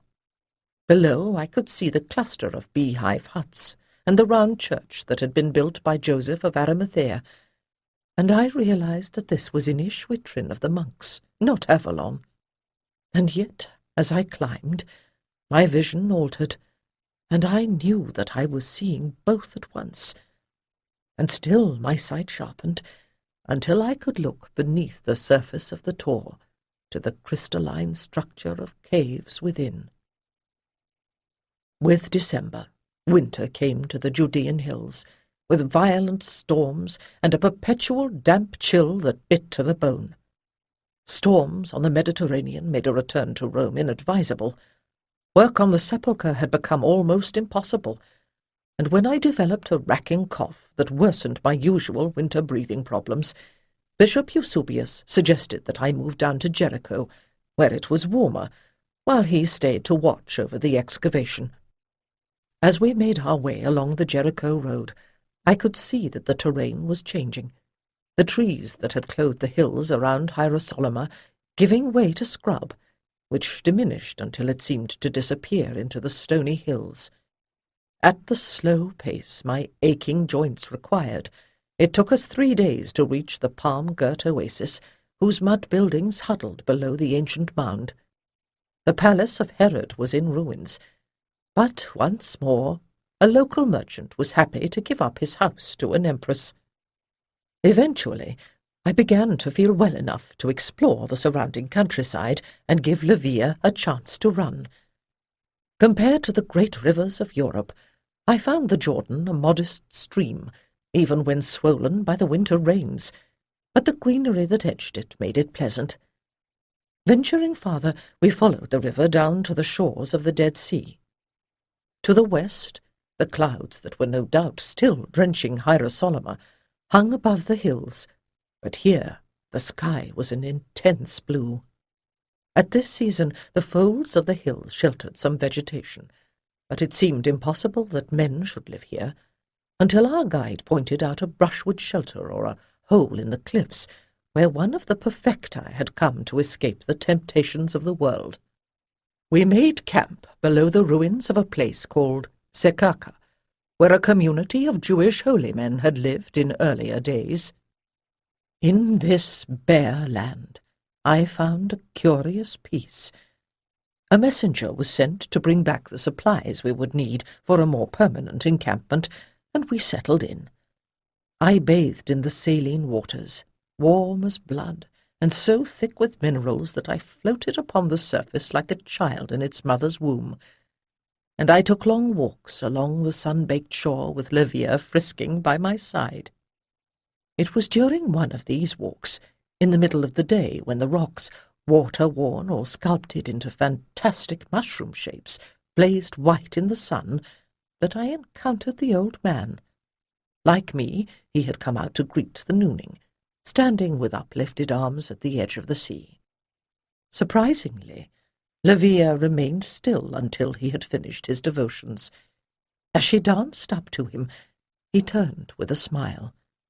Life in this arid land had fined him down to bone and whipcord, his skin too leathery for me even to guess his age. Save for a bit of goatskin tied around his skinny hips, he was unclad. "I thought you might be one of those who is not permitted to speak to a woman," I said, when we had turned to look out over the water again. Its lead-coloured waters shimmered in the sunlight, and I blinked, trying to pin down the sense that I had lived this moment before. "What is male or female when we stand as spirits before God? In the desert, true opposites are obvious. Light opposes darkness, Heat battles the cold, he answered. Truth is easier to see. Men come here now to live as anchorites because they can no longer hope for the martyrdom of blood to wash away their sins. But they are not the first to seek enlightenment in this wilderness. The men of Sekaka lived a life of purity in their caves, and our Lord himself spent 40 days and 40 nights wrestling with illusions not so far from here. And are you one of those who seek wisdom? I said, watching Levia hunt among the stones and sticks cast up upon the shore. Since before his day there has always been a small community here, passing on certain teachings that the established religions have forgotten. In times past, persecution was likely to interrupt traditions. In these days, I fear that certain aspects of the ancient wisdom will become unacceptable to a church that is learning how to live with wealth and power. Why do you say such things to me? I asked, focusing on his face at last. Suddenly, I was certain that I had seen him, too, before. I am the mother of the Emperor. Even in this life, that is not all you are. He reached out and touched the spot where once the crescent of Avalon had blessed my brow. How had he known? My forehead was deeply lined, and my skin browned by the sun. The old tattoo was no more than a discoloration now. By this, I recognize you as a sister in a tradition kindred to my own, an initiate of the mysteries. I gazed at him in astonishment. From time to time I had met priests of the Mediterranean gods who recognized that behind all their cults lay a greater truth, but I had never expected to hear a Christian speak this way. And there is something more. I have had a vision, he said then. For a time the holy Joseph, he in whose tomb Christ was laid, dwelt among us, before he sailed away across the sea. In my vision, he appeared and told me that you would come. When I saw you, I was to speak these words. Follow the setting sun to your journey's beginning, and through the mists of morning you shall pass between the worlds. Does this mean something to you? I remembered now. Twice I had dreamed this. I nodded, weeping, though the warm air dried my tears before they could fall.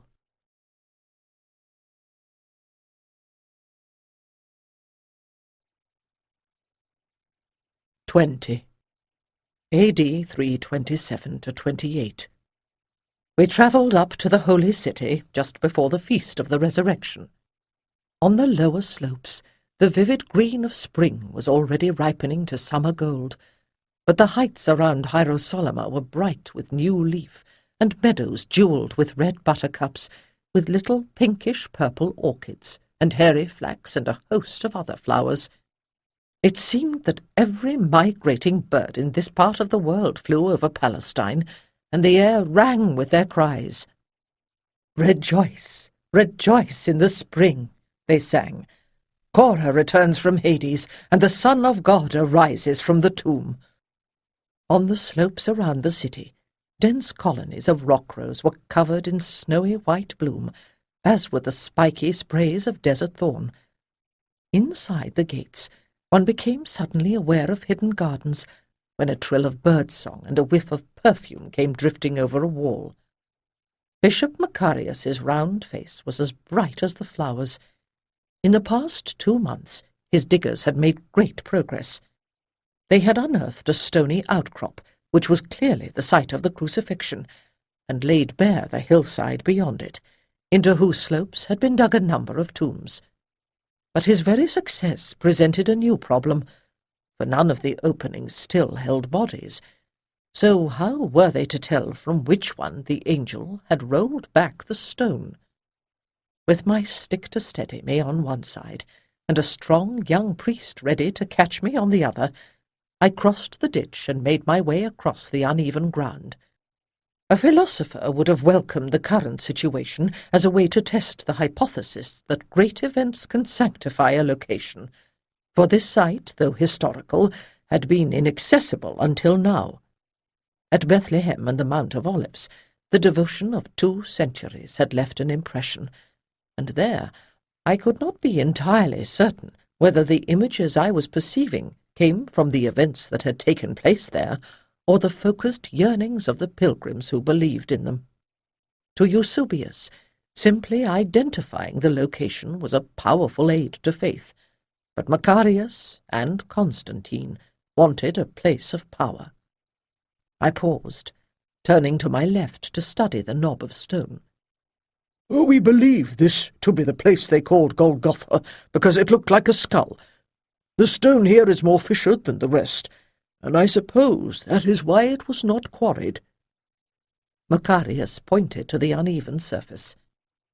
I laid one hand upon the stone, and after a long moment jerked it away, shuddering at the echoes of agony it retained.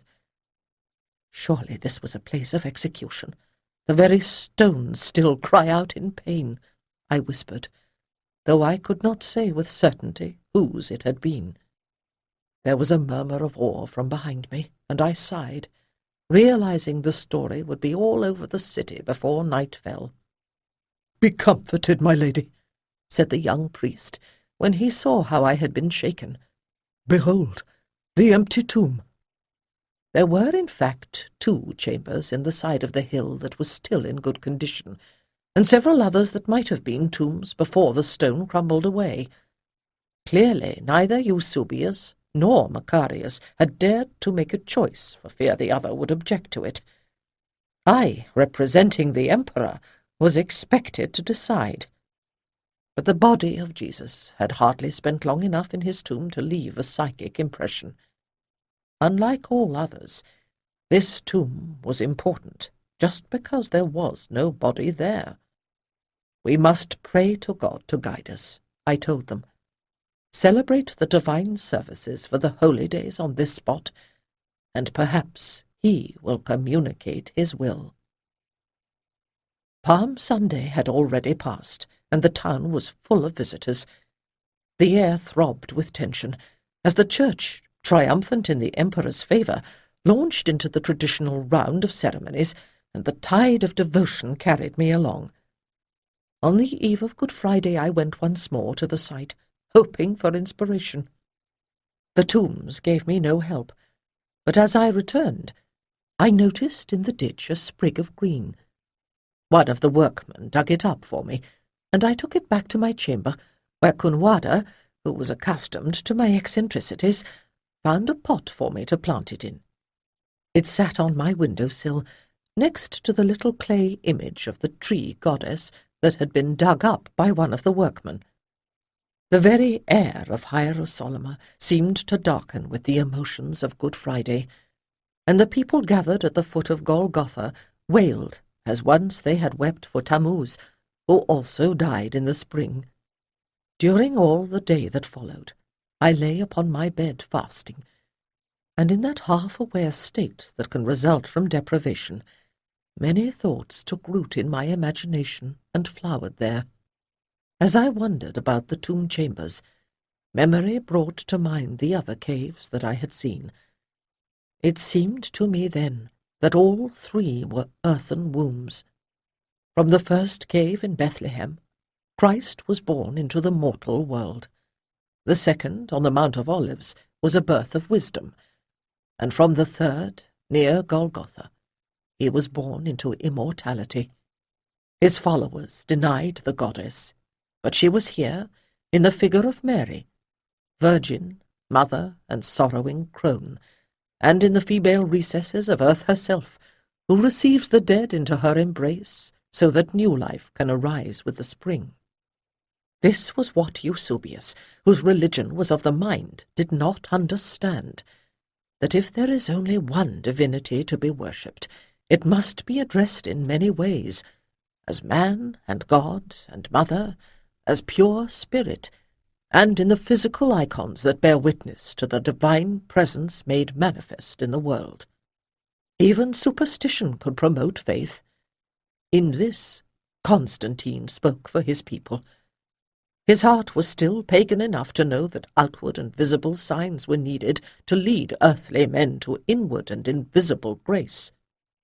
When darkness fell, I passed into an uneasy sleep, in which I experienced a series of dreams. In the first I thought I was awake, for I was still in my chamber, but the sunlight was shining on my potted plant, and I knew it was day. And the plant had grown, dividing into several twisty branches that sprouted both green leaves and thorns. As I watched, it began to put forth starry white flowers. I recognized it then as the thorn bush that the monks of Inishwitrin said had grown from the staff that Joseph of Arimathea had stuck into the ground. From that recognition I passed, in the way of dreams, to Golgotha, as it was in the days when Tiberius ruled. I stood with a crowd of people before the knob of stone. 3 crosses had been set there, but as I watched, the central one began to sprout leaves and branches and starry white flowers. It was not dead wood, but a living tree that we honoured, renewal instead of sacrifice. And again the scene shifted. It was evening, and the city trembled beneath a lowering sky. 2 men bore a crude stretcher from Golgotha, while weeping women followed behind. They were carrying the broken body of a man. As they neared the hillside with the tombs, a soldier motioned to them to hurry, and they bundled the corpse into one of the dark openings and laid it on the clay slab. A great stone was leaning against the hillside beside it, its edges still white where it had been hewn. Grunting, the 2 men managed to roll it across the entrance. Then the younger man went back to the women, trying to comfort them. But the older paused for a moment, and seeing that the Roman was watching the others, drew upon the stone with his finger the sigil of an initiate of the highest mysteries. He was better dressed than the rest of them, a man of middle age with silver in his beard. As he turned, the last light of the sun illuminated his features, and with the certainty of dream I recognized him not only as the anchorite I had met by the Dead Sea, but as the old monk I had spoken with so long ago at Inishwitrin. "Look, it is the Empress-Mother." A whisper of recognition followed my sedan chair as we pushed through the crowd. It was the feast of the resurrection, but morning had found me too exhausted to walk. Still, the day had dawned fine and clear, and above the murmur of the people who had gathered in the place of Christ's sacrifice came the triumphant choruses of the birds. They had already begun the service. The sonorous tones of the Greek liturgy made the fine hairs rise on the back of my neck and arms. Beside me, one of the priests who had come from Rome was chanting the words softly in Latin. Agnus Dei, qui tollis peccatum mundi, respice in nos et miserere nobis, factus ipse hostia, qui sacerdos, ipsi praemium, qui redemptor, a males omnibus quos redemisti, custodi, salvator mundi. Why, I wondered, when all the world was rejoicing, did they still celebrate the sacrifice? The time for that had been on Good Friday, but if my dream had any truth in it, the sigil that Joseph had drawn upon the door of the tomb had promised the spirit's immortality. Still, they had not set up the altar in front of the knob of Golgotha, but before the 3 empty tombs. Gold and jewels flashed in the sunlight from the robes of the priests as they moved back and forth between the screens around the altar, performing the miracle that transformed bread and wine, and the smoke of incense hung in blue swirls in the still air. Bishop Macarius lifted his hands above the people, blessing them with an abundance of oil and wine, and bidding them rejoice in their children, their families, and their friends. In omne abundantia sanitatis repliat vos, Omnibus bonus terrarum vestrarum, copia frumento, vino repliat, et oleo sanctitatis, letificet vos in filiis, exceleret in familiis, et abundari faciat in amicis. The faces of the people around me were shining with joy. They had witnessed the symbolic sacrifice, and once more it had redeemed them. Even I could feel the life returning to my limbs. There is power here, I thought, as the drama of the Mass came to a conclusion. It may not be the only truth in the world, but in some way this story they are telling is true. But the sacrifice of the Mass was not the end of the story, and this morning, in this place, the people knew there must be something more. Across the bent heads of the people who had knelt to receive the benediction, I saw Bishop Macarius gazing at me, and in answer to his unspoken appeal, I rose from my chair. In the morning sun, the openings to the tombs showed clearly beyond the altar. Boulders of various sizes lay around them, but there was one, broken from a larger stone, that seemed to shimmer with power. It seemed to me now that if the Christos had truly reanimated his flesh, as the Gospels told the story, that act would have left an impress of power within the tomb, a power so great I was afraid even to try to touch it. But I might seek the mark that Joseph had put upon the stone, for I was an initiate of the same mysteries. And so I did, and did not even know that the people had grown silent, watching me, for I was staring at the dark opening beyond the stone. Upon the rocky floor lay a scattering of white petals from the holy thorn. I stayed in Hierosolyma throughout that spring and into the summer, conferring with the architects whom Constantine had sent to build churches above the sacred sites that I had identified.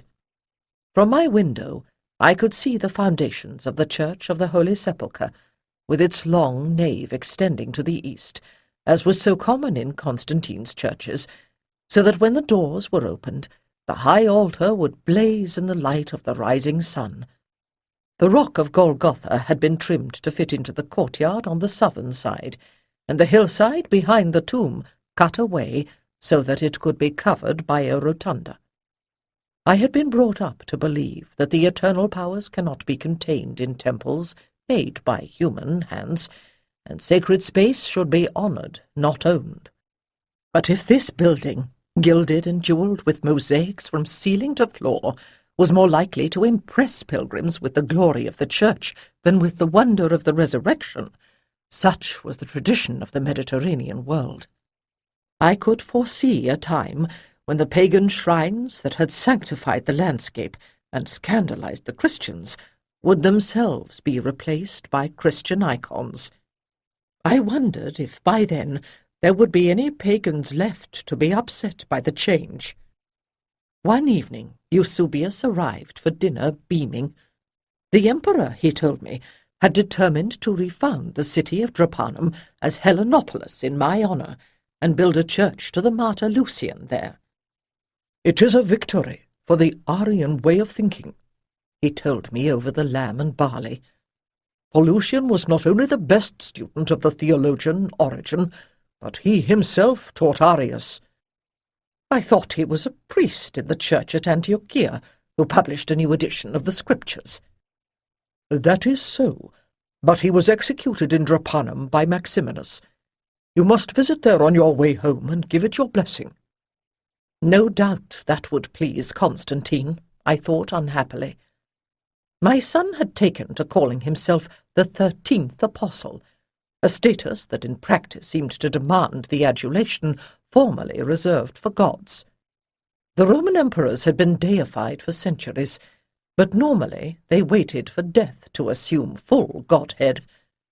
Constantine seemed to be adopting the Eastern fashion of looking upon rulers as living avatars of a god.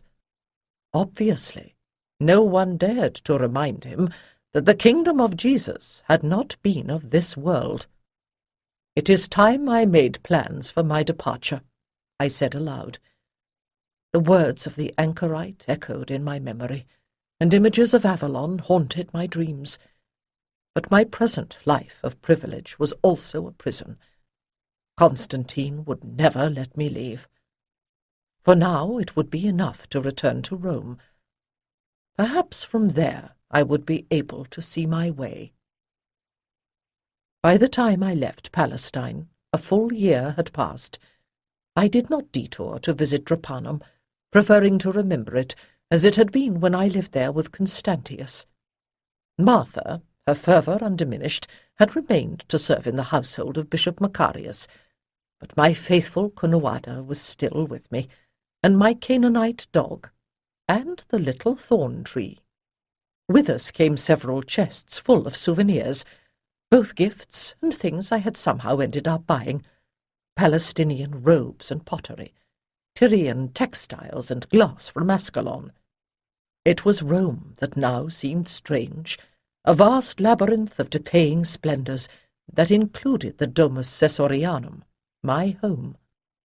Constantine was still in the east, supervising the demolition of the old town of Byzantium so that he could create a new Rome that would bear his name. The little boy who had built fortresses in our back garden now had an entire city to play with. Even the Emperor Hadrian's building projects had stopped short of such ambition.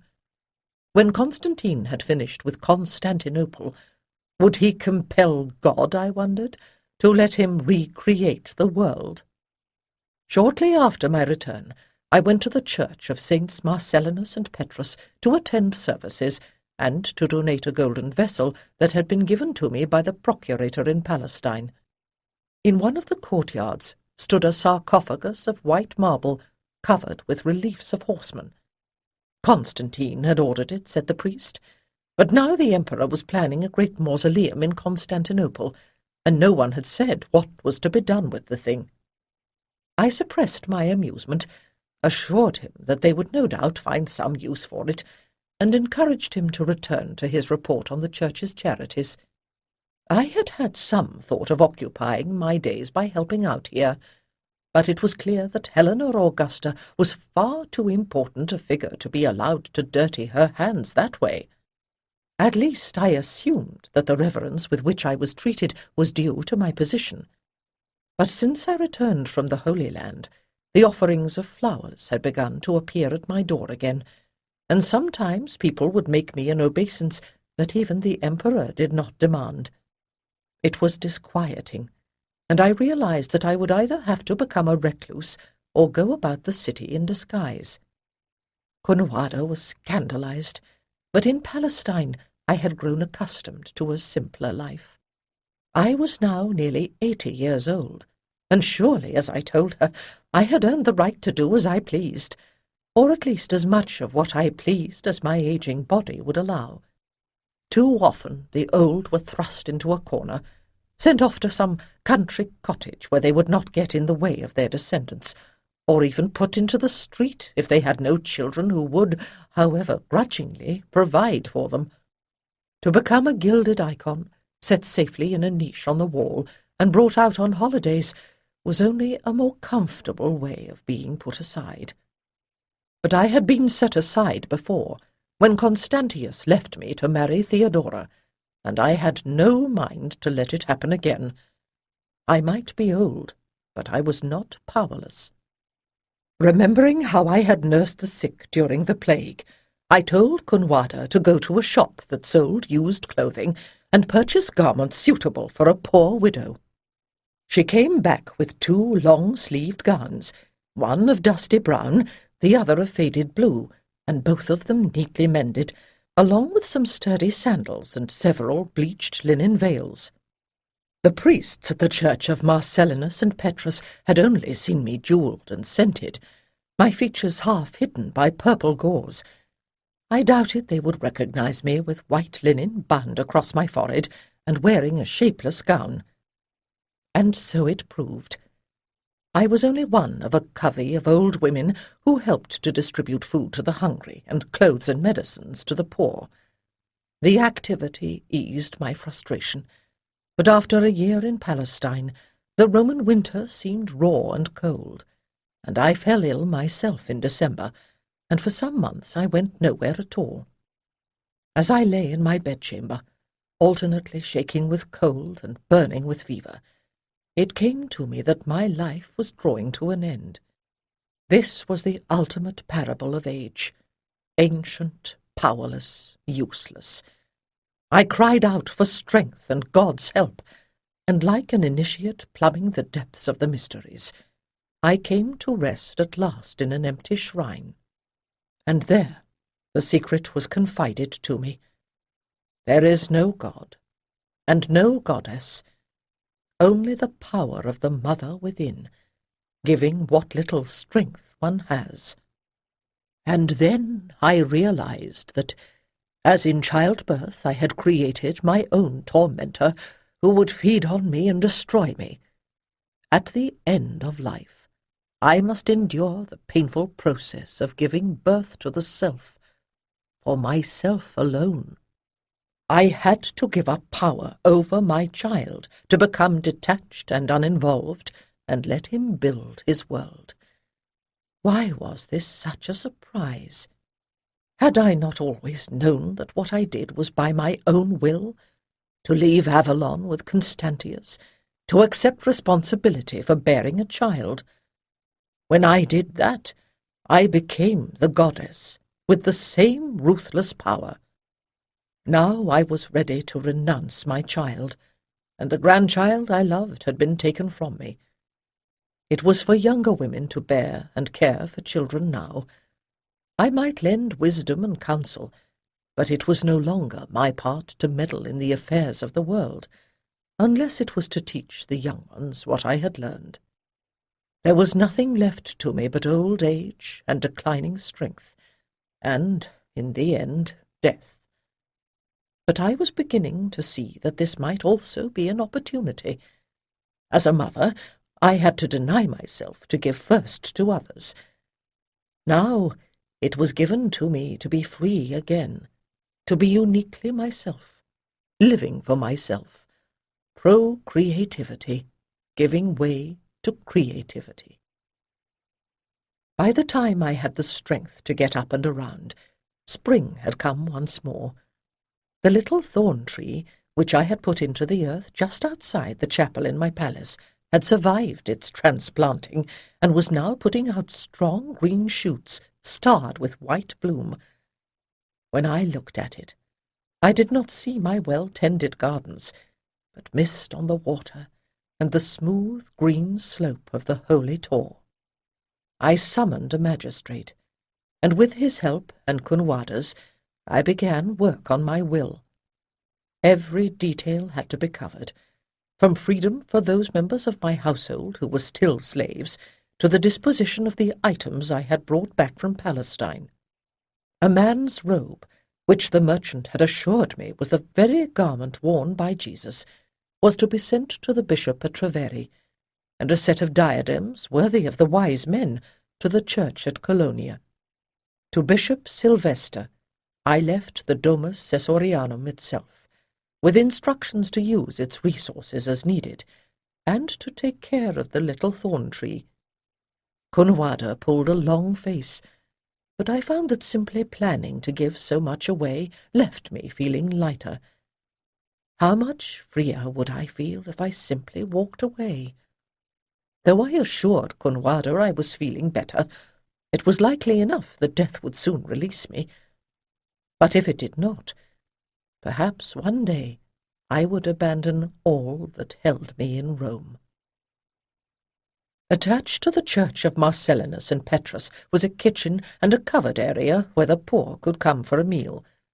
There was also a small building, lone survivor of the barracks that had formerly occupied the space, where the sick could be nursed. It was a long time since I had been trained in the use of herbs and simples, but I knew more of such things than the priests or most of the other women did, and they were happy to have my help. I told them that I had served a family that had estates in many places and must often travel with them, which excused me from becoming too close to the community. Still, it was good to go among ordinary people again. In the spring that followed my return from Palestine, I was spending 3 afternoons a week at the church, while Kunwada told any inquirers at the palace that I was resting. It was on one of those afternoons that the old woman from Gallia collapsed over her soup and was carried into the hospice. She had been coming in for the past several weeks. Her name was Drusa, and she had moved to the city with her son, but now he had died and left her alone. I had noticed her particularly because the other helpers thought she resembled me. Perhaps it was the Celtic bone structure we shared. She did not know her age, but I guessed she was a few years younger than I. Drusa died just before the feast of Pentecost, on the day that a messenger had come to tell me that the emperor was on his way to Rome. Ever since then, my stomach had been acid with anxiety, for I knew that there must be a confrontation between us. But the old woman's death put my own fears into perspective, and in that moment of clarity, from the depths of my soul emerged a plan. "Drusa is my sister in Christ," I told the priest, "and I will act the part of a kinswoman and see to her burial. A wagon will come for the body this afternoon." Constantine made a triumphal entry into the city. I did not attend, though even from my palace I could hear the cheers. He was scheduled to attend services at the Lateran Cathedral, and on the following day to address the Senate, and then, no doubt, there would be a banquet. It was not until the 3rd day after his arrival that the messenger came to tell me that the imperial entourage was on its way. By then every surface in the domus was polished and shining, and ready to welcome the imperial presence. Constantine should have no reason to scorn his mother's surroundings now. I received him in one of the private chambers, which was more intimate than the audience hall, though no less splendid, since I had added draperies of Tyrian purple and richly coloured carpets from Palestine. It suited him well, I thought, as I rose to greet him. He had come from some formal reception, and was still wearing the purple toga brocaded with flowers. I had decked myself out in the robes of an Empress-Mother, my hair confined by the pearl diadem. 3 smaller figures, dressed in similar garments, followed him. For a moment I thought they were dwarfs, intended to make the emperor look even larger. Then I looked again, and realized that they were boys, all 3 of them dark-haired, with skin that did not get enough sun. They gave a supercilious glance at the room's beauties, then flopped down on 2 of the large cushions next to the table where I had placed a tray of the fig pastries drenched in honey that Constantine used to love. "Mother, you look well." I look old, I thought, as the emperor took my hands and pressed his cheek to mine. Even if I had desired it, court robes did not permit a more affectionate salutation. "I have brought my boys to see you. Constantius, Constance, salute your grandmother." Their names might proclaim their sire, but in features these were Fausta's sons, whom I had not seen since they were very small. The oldest must now be about 11, and the others a year and 3 years younger. As they reluctantly relinquished the sweetmeats and got up to make their bows, I wondered what they had been told about their mother's passing. "Do you have horses?" asked Constantinus. "I have a white pony that I rode in the procession." I repressed the memory of the white stallion that Crispus had ridden in our triumphal entry into Rome. At least this child was trying to be polite. His brothers were already roaming about the room, tugging on the curtains and picking up the alabaster vases and delicate bronze figurines. I am too old to ride, but I have dogs. If you wish to go out into my gardens, you may play with them. Levia would avoid these children with the caution of a wild thing, but my other dogs were friendly. With another pang, I pushed away the memory of how Crispus had played with my dogs. "Yes, perhaps you boys would like to walk in the garden. It is a fine day." Clearly the boys recognized the difference between fatherly indulgence and an imperial command, and made no protest when the servant I summoned arrived to lead them away, especially when I picked up the silver tray of pastries and set it into Constantinus's hand. "They are fine lads," said Constantine fondly, gazing after them. They are mannerless brats, I thought, but they were his problem, not mine, and he deserved them. "I like to keep them with me," he went on.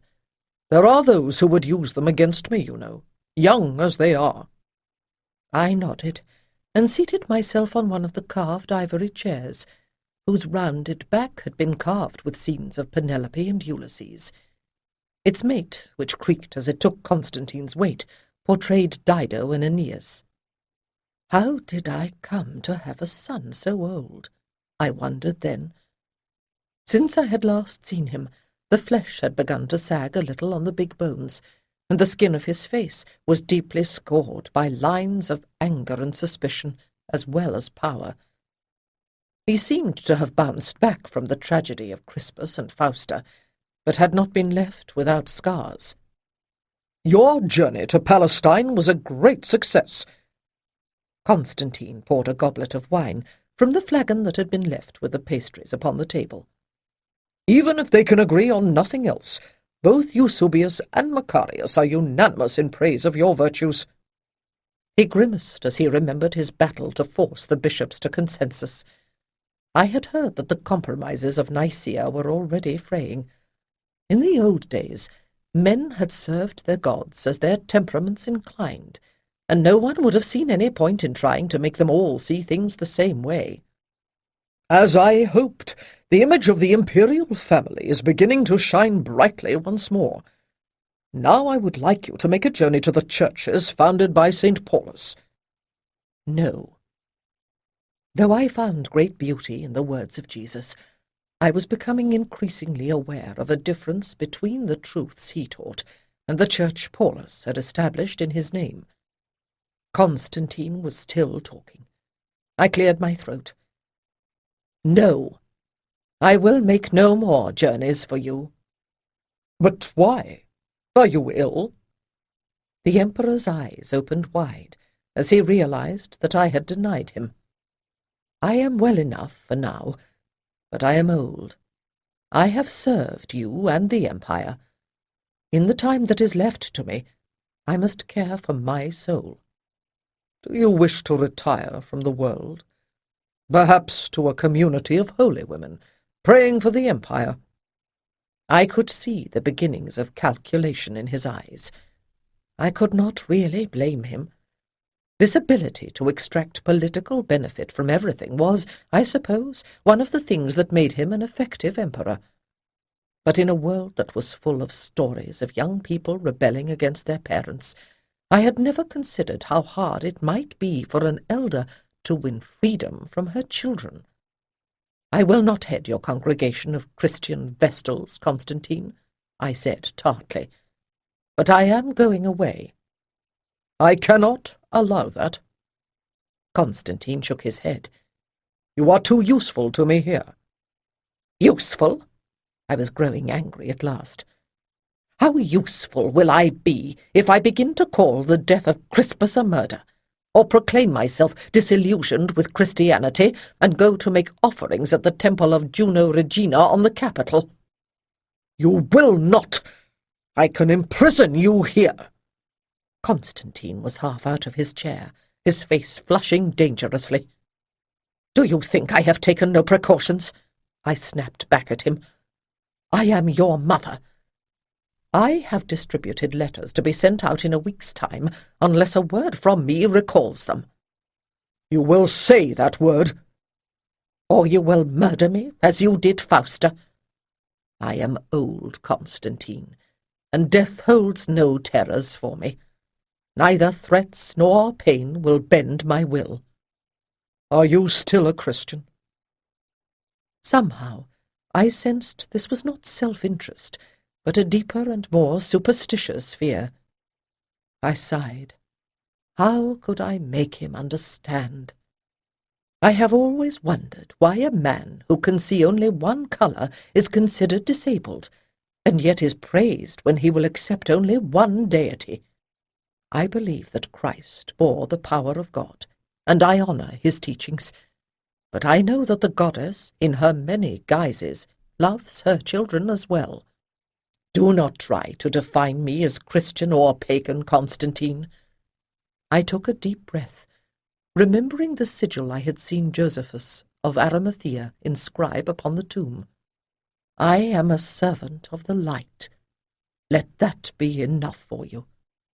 There was a long silence, and in the end it was Constantine's gaze that fell. I do not understand, mother. What do you want? Even now there was a part of me that longed to take him in my arms and comfort him as I had done so many years ago. But I could not allow it to rule me. I took a deep breath and answered gently, I want my freedom, Constantine. At last I understood the error I had made so long ago. We give birth to our children, but we do not create them. In my pride, I had believed Constantine to be the justification for my existence, and claimed his sins, as well as his achievements, as my own. I could pray for him, but Constantine was an immortal spirit, and though it was through me that he had come into this world, I must neither take upon myself the fate his deeds had earned, nor blame him for my own. But how? What will people say? You may tell them I am dead, for indeed I will be dead to you and to this world. What do you mean? What are you going to do? I will leave the world, you know, and make my way to a place where you will never find me. In the chapel of my palace lies the body of a poor woman of this city. You may bury her in that tomb at the church of Marcellinus and Petrus. One old woman looks much like another, and people will see what they expect to see. Tell whatever tale you like, Constantine. Mourn the icon of Helena that you have created to feed your glory. But let me go. You are my mother, He protested, his heavy head turning blindly. You cannot abandon me. Your mother is dead. I rose to my feet. You are speaking to a memory. He reached out, but I had drawn a veil of shadow about me, in the way I had learned long ago on Avalon, and his grasping fingers closed on air. Mother, He cried, and then, my mother is dead, and I am alone. despite my resolution, I felt my own eyes filling with tears. I turned away, shadow into shadow, and hurried from the room. But as I hobbled down the corridor, I could still hear the master of the empire weeping for the mother he had never really known. That night, Flavia Helena Augusta passed away. With the help of Cunwada and one or two other servants who knew the truth about what had happened to Crispus and Fausta and were willing to assist us, the body of Drusa was placed in my bed, and taken from thence immediately to the embalmers, as word of the death of the Emperor's-Mother spread through Rome. It was very strange to assist at the service for my own demise, though it was a necessary prerequisite to my resurrection. I was astonished by the tumult of grief that swept the city, even knowing that the people were not mourning me, but an icon of Saint Helena that was more than half the creation of Constantine's propagandists. Perhaps I had done some good in the city, but I did not recognize the worker of miracles they praised. The air around the palace grew heavy with perfume from the flowers that people had heaped before the doors, already hung with cypress as a sign of mourning. Indeed, it was said that there was not a flower to be had in Rome, so many had been offered here and at impromptu shrines all over the city. In all this, Constantine was the chief mourner, exchanging his purple for funeral white, his features gaunt with anguish. No one could have doubted his sorrow, and indeed I believe that he convinced himself that the shrouded body in the chapel truly was his mother. Even if I changed my mind, there was no turning back from my decision. I had hurt Constantine too badly, and he would see me dead in truth if I tried a public resurrection. Bishop Sylvester was to be my executor, assisted in the distribution of my goods by Cunwada. I had provided for her generously, and we had planned that I would wait at Ostia until she could join me. But I was seized with a morbid desire to observe my own obsequies, and so, disguised in my peasant clothes, I took refuge in the modest rooms near the church of Marcellinus and Petrus that I had rented as a part of my disguise. On the 8th day after my death, Bishop Sylvester celebrated my funeral mass. The great Lateran cathedral was crowded, for all the notables of the city were in attendance, whether or not they were Christian. The poorer folk, myself among them, crowded around the entrance. The tall doors were open, and from within one could hear the echo of singing, and catch an occasional whiff of incense. But on the whole, I was relieved not to have to listen to the eulogies. When it was finally over, the funeral procession emerged to carry the cedarwood coffin the short distance to the sarcophagus waiting at the church of Marcellinus and Petrus. Constantine walked before the bier, barefoot, with his sons beside him. I could see Cunwada among the veiled women who followed it. The crowd surged after, weeping, and I was borne along with the rest. I had never quite understood the Christian attitude towards bones. The pagan Romans had had a horror of pollution, and required that their dead be buried outside the city. The roads that led out of every Roman city were lined with tombs. The tombs of heroes and emperors were separate mausoleums, where the offerings of pilgrims sustained them on their progression towards godhood. Even in Palestine, people honored the tombs of the patriarchs. The graves of the great rooted their people in the land. But the Christian dead were buried in the churches, in the midst of the cities. Already, every Christian church with any pretension to grandeur had its martyrium, where the body of some saint who had achieved instant holiness by being murdered was enshrined. But the ending of the persecutions had cut off the supply of martyrs. I wondered if they would be forced to take the bodies apart to make them go farther, a finger bone in one place, and a foot in some other church miles away. Bishop Macarius was right. People hungered for some physical evidence that their faith existed in this world as well as in heaven. But at some point they would have to learn to do without such tangible links. I suppressed a cackle of hysteric laughter at the image of God attempting to gather up all these scattered bits in order to restore the bodies of the saints at Judgment Day. Of course, the most famous tomb of all was empty, and I had my doubts about the graves of some of the apostles after so many years. So perhaps I should not trouble myself over the fact that the bones in this sarcophagus would not be mine. What would matter was the fact that people believed my body was there, and if their prayers lifted the poor soul whose corpse had become my substitute more swiftly towards heaven, that was surely no more than I owed her, whose death had set me free.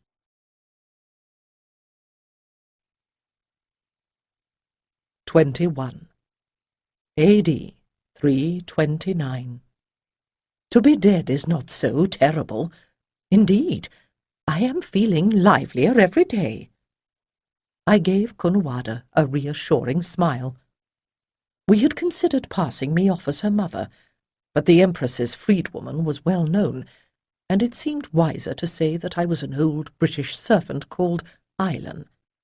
It would have been amusing to watch her trying to avoid giving me an order if I had not known how much it troubled her. She was 30 now, and although she was no longer a girl, her red hair and round figure would have been handsome were it not for the anxious frown.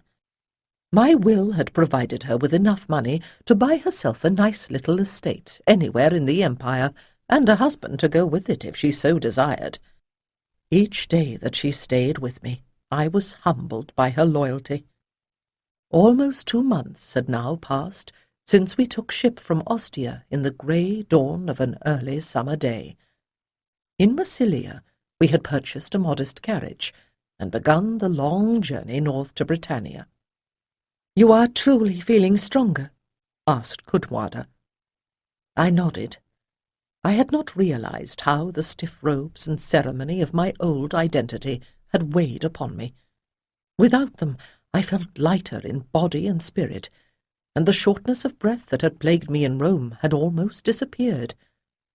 I took a deep breath of the hay-scented air, as if I could drink in the sunlight. Soon, I thought, I will become so light I will float away. To be sure, floating would have been a more comfortable mode of transportation. The route we had chosen led up the valley of the Rhodanus from Arelata to Lugdunum, and from there through the fields and hills of Gallia. The condition of the road in any given section was dependent on the dedication of the magistrates responsible for it.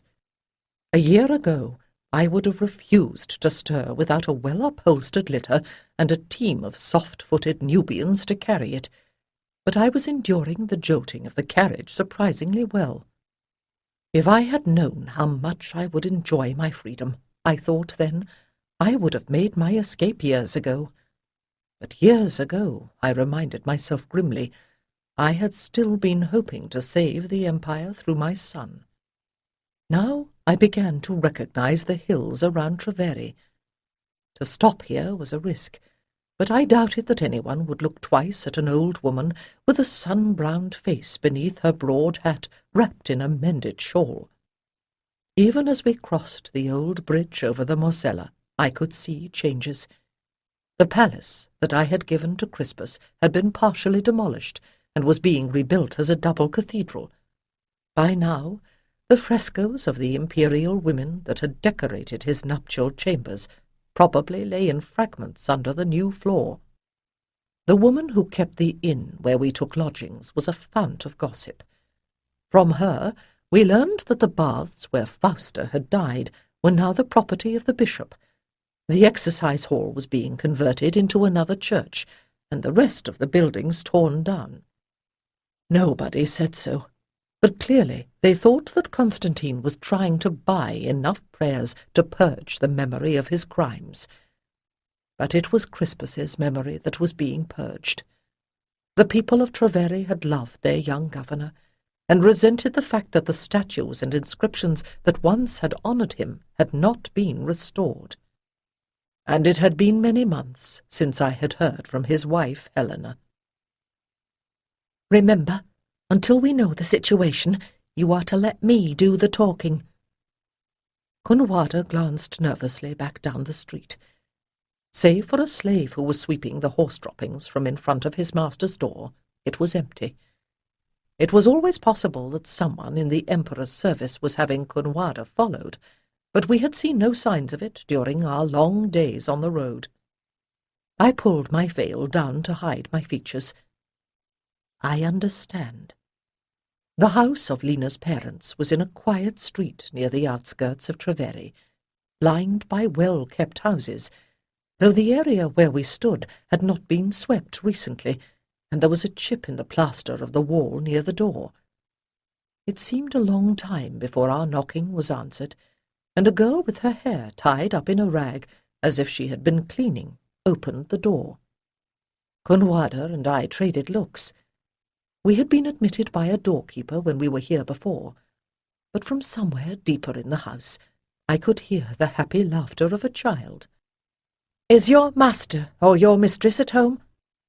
Cecilia Giusta is lying down. She has been ill. "Or the lady Helena? Is she here?" The girl looked at us with sudden suspicion, and then, evidently deciding that Kunwada had an honest face, nodded. "She is in the atrium with the child." As we passed through the hallway, I glimpsed the altar to the ancestral Lares with an oil lamp burning before it, and realized that, like many in the old aristocracy, the family held to the traditional Roman religion. Though they had clearly fallen on hard times, the household was trying to maintain its standards. The worn flagstones that paved the atrium were clean. The flowers in the earthenware pots had been watered and pruned. On the other side of the fountain, a small girl was playing, her fair hair flashing from gold to ash as she skipped in and out of the sunlight. By now she must be almost 4 years old. This, I thought, was a true child of Constantius's line. What would her future be when Fausta's black-browed offspring came to power? I wanted to scoop her into my arms, but I remained hidden behind my veil. I am dead, I told myself. I have no right to her now. As we entered, the woman who had been watching her turned to greet us. Crispus's wife was even thinner than she had been when I saw her before, but she was still beautiful. Her shadowed gaze fixed on Conowada. "I remember you. You came here with the Empress." Conowada nodded uncomfortably. "My mistress charged me to fulfill certain commissions she did not wish recorded publicly in her will. I have brought you a draft for a banker here in Treveri to provide for the little girl." Lena's eyes filled with tears. "Blessed be her memory. I am sorry now that I did not reply to her last letter, but I was afraid. Crispus is avenged, but that woman won. Everyone knows that we are in disgrace and we have been ostracized. My father died last autumn, and we have had to economize to get by." "Then I am glad to bring you the Empress's legacy," said Conowada. We sat down on the other bench, and the maidservant brought a tray of preserved fruit and a pitcher of barley water, very welcome on so warm a day. Though Lena might be thin, she no longer seemed fragile, as if adversity had brought out a strength she had never needed before. "I wish money was my only concern," said Lena. "With my father dead, my mother is under the authority of my uncle. He is willing to take her in, but Crispa and I are a liability that even a legacy cannot negate. I fear it will only make me more attractive to one of the farmers to whom he has offered me. I no longer care what happens to me," she added bitterly. "But what about my little girl, when her only choices are safety as a farmer's drudge, or death if she tries to claim her heritage in Rome?" I could bear it no longer. Conowada gasped as I leaned forward, throwing back my veil. "She has another heritage." Lena's eyes grew huge, and for a moment I thought she would faint. "But you died in Rome." "I died to Rome," I corrected. "By revealing myself now, I place my life in your hands. Listen to me, Lena. You and Crispa are all that is left to me of my grandson, who was the beloved of my heart. I am going where even the Emperor will not follow. Do you have the courage to come with me?" I could feel Conowada radiating disapproval at my side. She had never really believed we could escape together, and no doubt counted our chances even smaller, burdened with this fragile woman and a child. A flush of colour suffused Lena's cheeks, and then drained away, leaving her even paler than before. "I always wondered," she whispered, "why Crispus wanted to marry me. He was so glorious and brave, and I was always afraid. But I see that the time has come to prove myself worthy. We will go with you, my lady, whether it be to the Hesperides or Hades." "It is to the Hesperides that we shall travel, my dear," I said softly. "To the Apple Isle of Avalon." Crispa, sensing her mother's emotion, came skipping over to stand at Lena's knee, her gaze straying from our faces to the candied figs on the table, and back again. "Crispa," I said softly, "do you remember me?" She frowned a little, and then for a moment I saw an ancient soul looking out of her blue eyes. "You are my mother," she lisped. Lena and Kunwada exchanged worried glances, but I reached out to take the small, warm hand. Yes, perhaps I was, but in this life I am your other Avia, little one, I said softly. Would you like to take a journey with me? By the time we arrived at Ganuenta, there were new silver threads in Kunwada's red hair. But if the Emperor's agents were watching us, they had orders not to interfere. When we reached the arenas at Mogontiacum, we sold the horse and carriage and took passage on a barge carrying timber. It was a pleasant way to travel, and the drama of the gorge just north of the town moved even Kunwada to awe. The greatest danger was that Crispa, who clambered all over the barge with the agility of a monkey, would fall overboard. The arenas carried us swiftly past the outposts Rome had built to guard the border. As we drifted by Colonia, I gazed at the wall where Constantius had told me we must part, and realized that the old wound to my heart had finally healed. These days I had only to close my eyes to call up his image and relive the days of our happiness. Sometimes, when I sat thus, I would hear Lena whispering to her daughter to be quiet, for old people sleep often and should not be disturbed. But these days it was not sleep that claimed me, but the waking dream called memory. Crispus cuddled, warm and golden, in my arms, as real as his little daughter whom I saw when I opened my eyes. When I lay in my bunk on the barge, Constantius stretched out beside me, telling me what he had been doing during our years apart.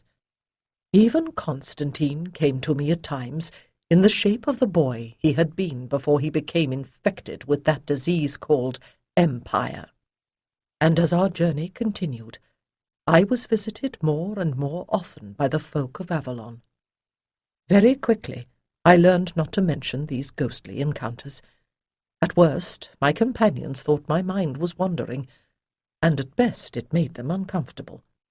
Fortunately, Lena had improved in health and strength with every mile away from Treveri, and she and Kunwada had forged an alliance. Anyone who resisted Kunwada's blunt competence could usually be impressed by Lena's aristocratic manner, and I found that I could leave the ordering of our journey in their hands. Why had no one ever told me that old age held gifts as well as pains? As a child, I had wondered why the old priestesses looked so content as they dozed in the sun. They knew, I thought, smiling. And sometimes, as I hovered on the threshold between sleep and dreaming, I seemed to glimpse people and scenes that I recognized from some other lifetime. Little Crispa was the only one I could talk to when these far memories lay heavy upon me, for the very young have just come in over the threshold that the old are about to cross. At times, Crispa remembered the incarnation we had shared before. Then the moment would pass, and she would be darting away, Levia panting at her heels, to hang over the rail and watch the green waters rush by. In Ganuenta, I had hoped to see the shrine to Nealenia that I had visited when I first came from Britannia, but they said that a flood some years back had damaged it, and the ground was unsafe now that the river's course had changed. My first thought was to endow a new temple to her.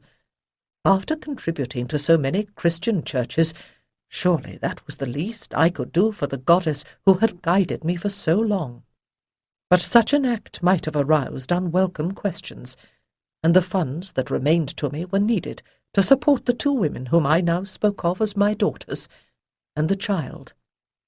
If Nealenia was being forgotten, I alone could not restore her worship. I reminded myself that the goddess is ever constant and ever changing. When, in the slow cycle of years, men realized their need for her once more, surely Nealenia would return. But that night I wept in the darkness, grieving for something lovely and precious that had gone out of the world. We came to Britannia in the season of harvest, when the air was scented with curing hay, and the songs of the reapers rang across the fields of grain. The crossing had been a rough one, and I even found the jolting of the carriage a relief after being tossed about for 3 days at sea. "Britannia seems small," said Cunuada, looking out at the gentle alternations of wood and field beyond the rounded shoulders of the downs. "I suppose it is, considering how far we have come. No doubt Londinium will seem little compared to Rome, but I know the scent of that hay, and the way the power flows through the land. This is still a very different country from my home," she said with a sigh. "I was taken in a raid by a rival clan when I was not much older than little Crispa. I have memories of slopes purple with heather, and the baaing of the sheep as they came down from the hills. But I cannot see my mother's face. I think perhaps she died when I was small." "Then I shall be your mother, Cunuada." "Oh, but that was only a part of our disguise while we are on the road." She flushed to the roots of her hair. "You are—" I laid a finger to her lips. "I am only Island now, and I have reason to know that the children of one's body are not always the children of one's heart."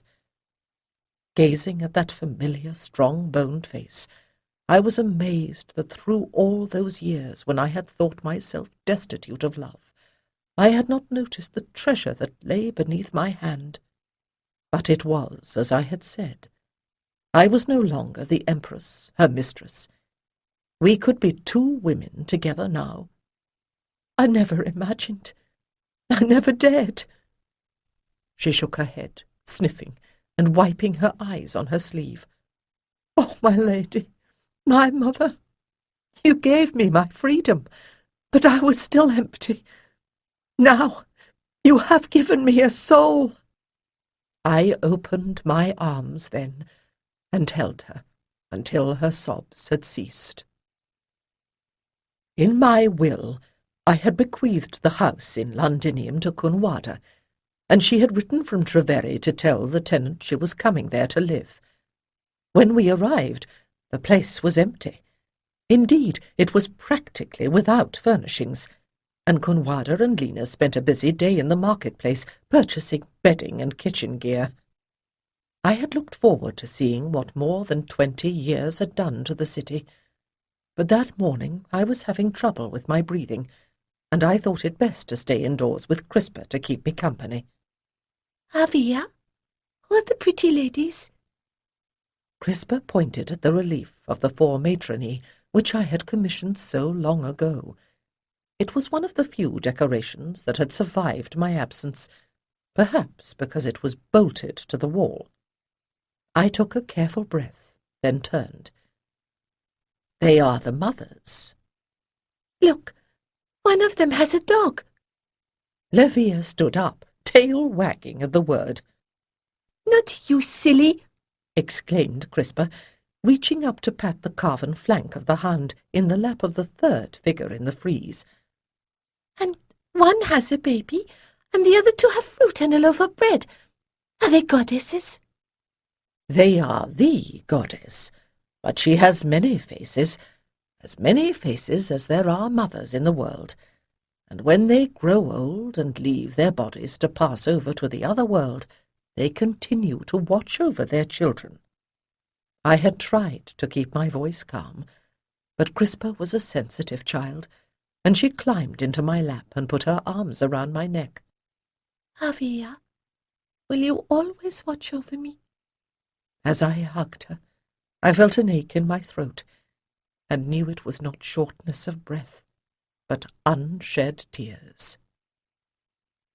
That night my illness reached a crisis. Gasping for breath, I saw terror in the faces of Cunuada and Lena, and could not comfort them. "Shall I send for a priest?" asked Cunuada anxiously. I managed a bark of laughter. "What use? I have already been buried. You heard the funeral oration Bishop Sylvester gave." Then I began to cough again. At the height of my paroxysms, I would have welcomed death gladly, and continued to fight only because the two women begged me not to leave them alone. A little after midnight, the mint-scented steam with which Kunwada filled the room began to relieve me, and I was able to drink some comfrey tea. At length I fell into a state half-way between sleep and waking, cradled against Lena's breast. During the worst of my illness, I had raged against my weakness, unready to go into the night. But now I realized that in our old age, what we lose in infancy is miraculously given back. Instead of crying in the dark for the mother who abandoned us before we were able to stand alone, now, with children and kindred having come and gone, we are free. In our darker moments, we feel ourselves wholly alone, weak, aged. But in the end, the mother is given back to us, and we are reborn, going back to infancy, lying in trust on the breasts of our daughters. Everything is taken from us, even God. We spend ourselves to the death, and then the goddess comes back to us.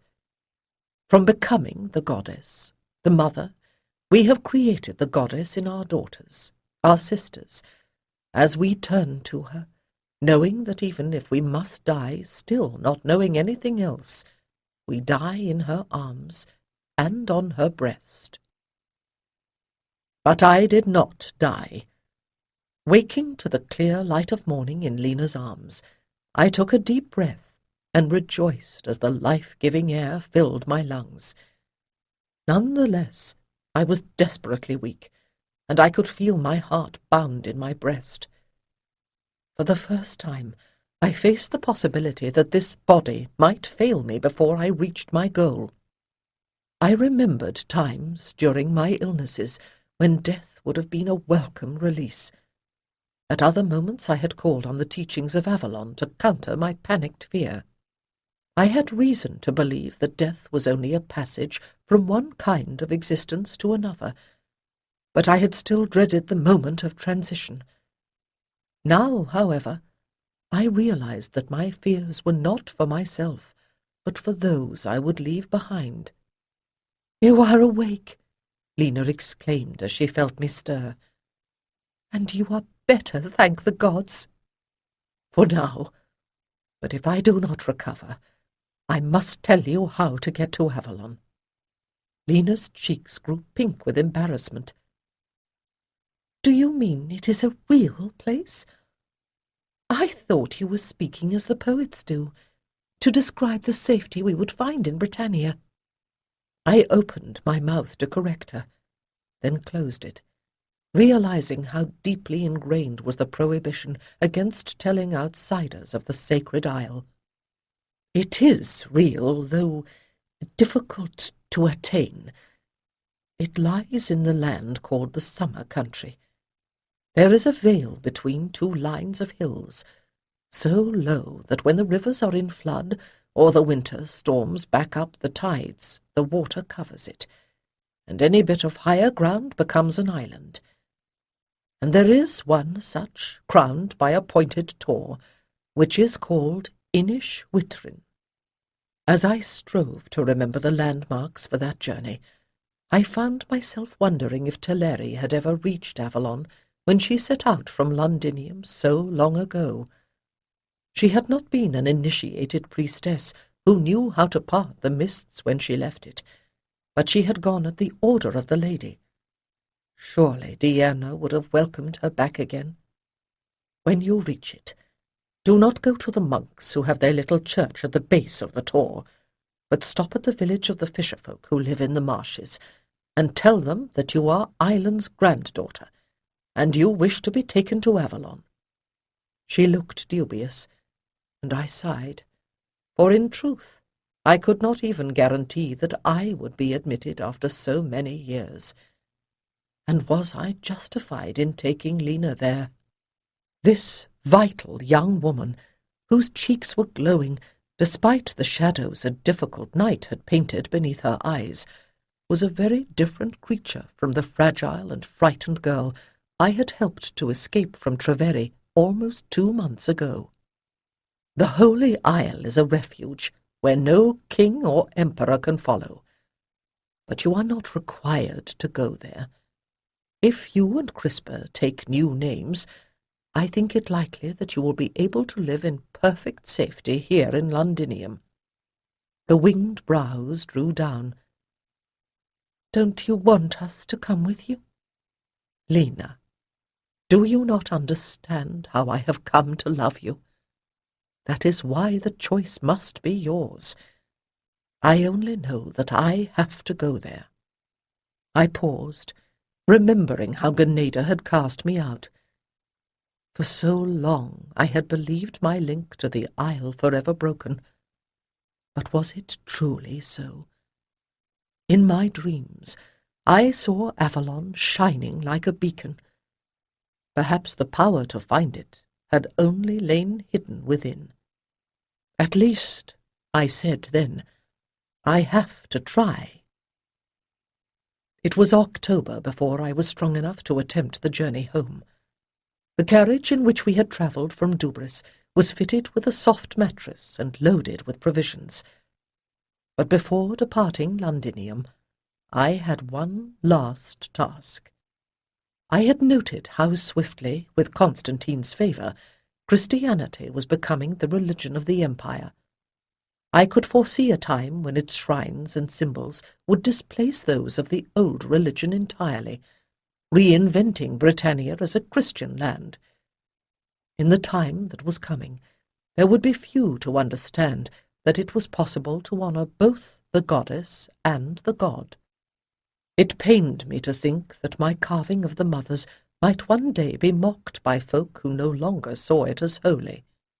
And so workmen were summoned to remove it from the wall and load it into a barrow, and in the night, when the men had gone home, Lena and Kunwada pulled it to the stream that ran through the fields behind my dwelling and tipped the carving in. Hidden in its depths, the mothers would bless the city through which its waters ran. Tell me about when you were a little girl on Avalon. Crispa had elected to ride for a while inside the carriage with Kunwada and me, though I knew she would want to sit with Lena, who was driving, before long. I had a white dog called Eldry. Like Livia? Crispa pulled back the curtain to point to the dog who was trotting beside us, head up to catch all the scents of this new land. Smaller, with curly fur. A boy at the lake village gave her to me, and said she was a fairy dog, and I think it was true, because she guided me once to a land even farther from this world than Avalon, and brought me safely back again. Kunwada's lips quirked, and I could see that she thought I was telling the child a fairy story. I found it strange that she, who had been born in Alba, found it harder to believe in Avalon than Lena, the child of a thoroughly Romanized Gallic aristocracy. But perhaps Kunwada still needed the walls she had erected to protect her from the pain of her loss, and did not dare believe. I knew that she had found great comfort in Christianity, and when we were in Londinium, she had attended the rituals at the Church of St. Pancratus, which I had long ago endowed. Did you have other girls to play with? I lived in the house of maidens, I answered, remembering the murmur of girls' voices in the darkness with a sudden overwhelming clarity. I had a little cousin called Diana, with hair as red as Kunwada's. I believe that Diana is the Lady of Avalon now. I realized with a flutter of anxiety that I did not know. When we were children, she had seemed so much younger than I, but we were both old women now. I remember dreaming Ganeda's funeral. Would I not know it if Diana, whom I had loved, had also died? If she was gone, and if Teleri had never reached the Isle, there might well be no one left at Avalon who remembered me. After we left Lindinus, we turned north on the Aquae Sulis road. It was now the end of October, the season of Samhain, when the spirits of the dead return. A fitting time, I thought, for my own homecoming. The landscape was growing very familiar now. It was I myself who seemed unreal, as if I had died in truth as well as seeming, and was being summoned with the other ghosts who walked at this time of year. For 2 days it had been raining, and a silver sheen of water lay over the lowlands, but I insisted that we press onward, for I remembered these marshes as a country with little provision for travellers. We were surprised, however, to find a small inn where the track that led towards Inishwitrin turned off from the Sulis road. "Oh, yes, we have been here for nigh on 20 years," said the round-faced woman who brought us our food. "Ever since the good emperor granted protection to the Christians. My father built this place to serve the travellers who come on pilgrimage to the monks at the Tor."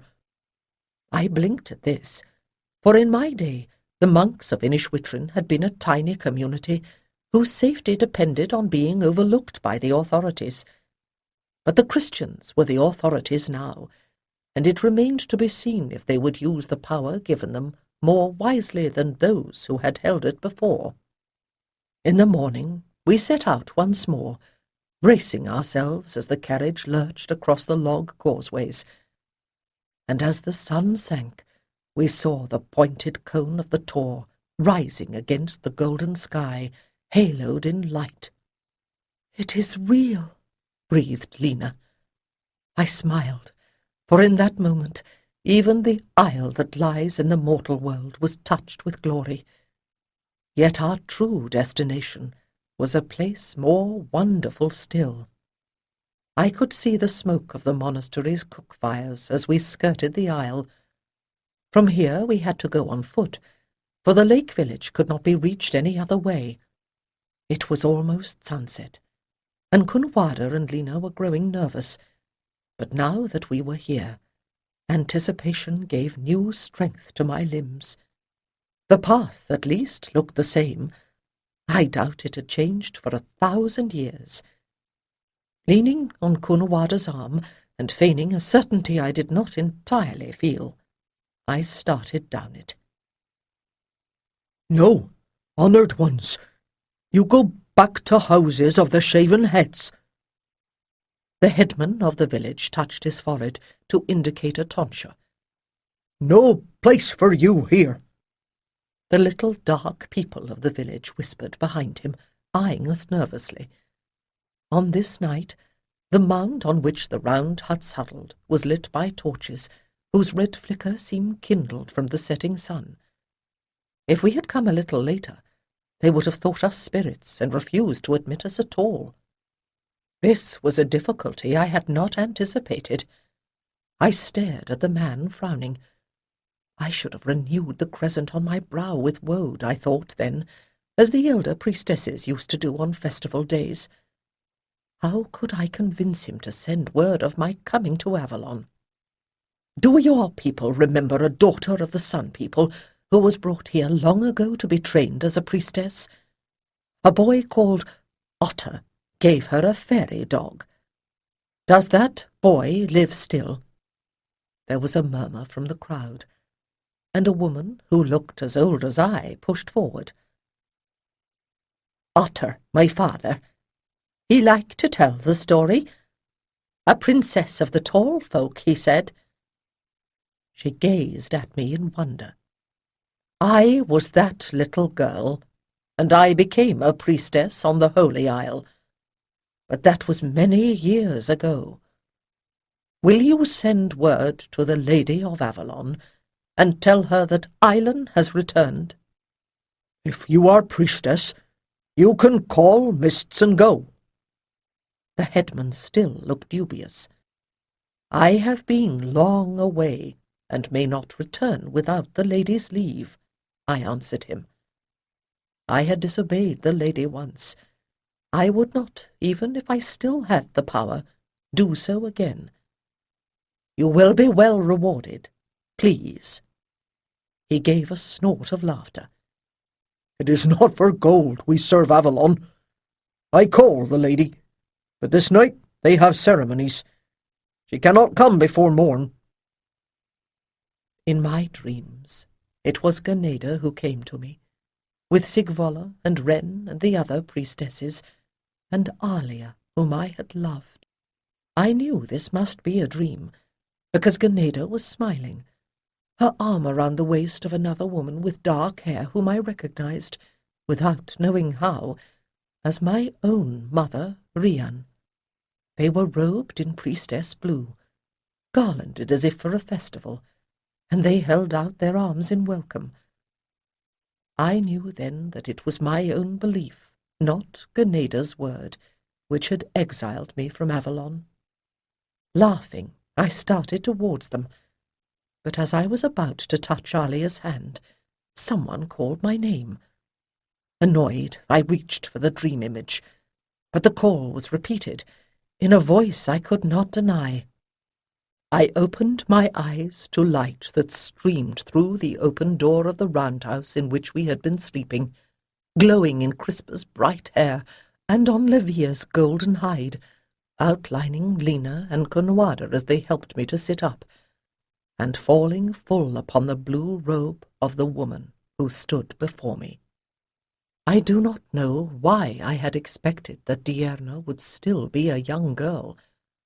The body of the woman who had called me had thickened with time, and her flaming hair was now the colour of sunset on snow. But I, who had known so many emperors, had not encountered anyone with such an aura of authority. Did Diana remember how I had loved and protected her, I wondered then, or had she, like my son, been warped by the temptations of power?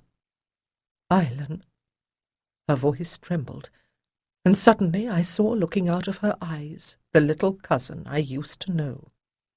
I motioned to Conwada to help me up, wincing as my stiffened muscles took the strain. Diarna embraced me, one priestess to another, then her gaze grew stern.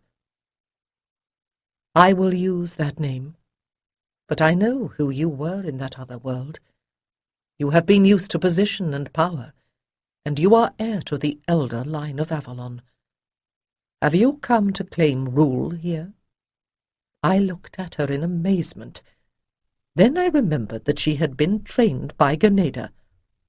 Had the old woman taught her to fear that I would return to challenge her one day? "It is true that I have had power, and all the glory the world can bestow," I answered stiffly, "and for that very reason I need them no more. Now it will be enough if I may find peace and safety for those I love. Come." Diarna gestured towards the open door. "Walk with me." I followed her outside, Lena and Conwada behind me.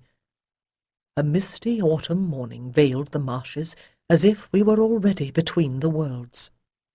"Forgive me, but it was my duty to ask," Diarna said, as we started along the path around the edge of the mound that kept the village above the floods. I was still not quite steady, and Lena took my arm. "I have known the fulfillment of prophecy and its deceptions. Through the child I bore, the world has indeed been changed, and if I do not like the results, I have only my own pride to blame." "Do not judge yourself too harshly," Diarna replied. "I myself tried to shape the fate of Britannia, and I tell you that though our choices may determine the manner of its working, it is the goddess who decides our ultimate destiny. It is not only the Christians who sometimes need absolution," I thought, blinking back tears. For a little while we walked in silence. The morning sun was burning the fog away. Silver ripples gleamed as a heron stalked among the reeds. Beyond them, I saw the green slope of the Tor, and the huts of the monks clustering around Joseph's round church. A gesture summoned Diana's companions. "Do you remember Haggai?" The silver-haired druid gave me a smile, and I recognized in his face an echo of the laughing boy who had loved to play ball with Eldris so long ago. "And this is Teleri, whom I have been training." "Eileen and I have met before," said Teleri, smiling. "You returned." I blinked back tears of relief. "I am so glad." I would hardly have recognized her. Teleri's dark hair was threaded with grey, and she bore the blue crescent of a priestess upon her brow. The bitterness and fear that had once bowed her thin shoulders had been replaced by serenity. She stood as tall as Diana now. Looking at the two priestesses together, I realized another thing. The Lady of Avalon meant Teleri to be her successor one day. "Who are the women you have brought with you?" Diana asked. "Two who have become my daughters, and my own great-grandchild," I replied. "And do they also wish to cross over to Avalon?" Lena's eyes were shining. "This is like a dream that turns out to be true. If you will have us, I and my daughter will gladly go." Diana's gaze grew wistful as she looked at Crispa. "My own children died," she said then. "It will be good to train another daughter of our blood for Avalon." But I had turned to Kunwada, and my heart sank as I saw on her cheeks the silver track of tears. "What is it, my dear?" "I will miss you till my life's end, lady, but I cannot go," she whispered. "I need to learn how to use the freedom you have given me, and it is the Christ, not your goddess, whom my heart follows, and I cannot do that on your isle." "Then stay with my blessing." I kissed her on the brow. It would be no use to tell her that there was a place beyond all such divisions where truth was won. She still belonged in this world. "That is settled, then," Diana said briskly. "The barge is waiting. We will breakfast on the Holy Isle." "Not quite." I pointed out over the waters. "For you to accept me means much, but Ganeda cast me out. I must prove, to myself if not to you, that I am still a priestess. Let me call the mists, and win my own way back to Avalon." The barge rocks to the push of the poles as the boatmen move us away from the shore. I can see the silver waters part before the prow. Diana sits beside me, trying to hide her doubts, and Kunwada is watching from the village, hoping that I will fail and return with her to Londinium. Perhaps they are right to question, and this vow of mine is no more than a final act of pride. But since I came to this decision, I have been silently rehearsing the words of power. If I have got them wrong, everyone will pity the foolish old woman who thought she was still a priestess. But if I succeed, it is the gift of age to remember the events of 50 years ago more clearly than what happened yesterday. Suddenly, the timing and distances of this journey are clear. My heart is pounding, and when the shifting flow of energy around us peaks, it is hard to breathe. Crispa steadies me as I get to my feet, shoulder joints protesting as I raise my arms high. I fight for air, and then, all at once, power surges through me. Words pour from my lips, and now it is easy, so easy to bring down the mists and slip through the chill, dark passage between the worlds. I can hear the others calling out in alarm, but I cannot allow them to distract me now, for the silver veils around us are thinning, wisping away in coruscations of rainbow radiance. Light is everywhere, light all around me, light that grows beyond all the words I have for vision, until I see, glowing as if lit from within, the shores of Avalon.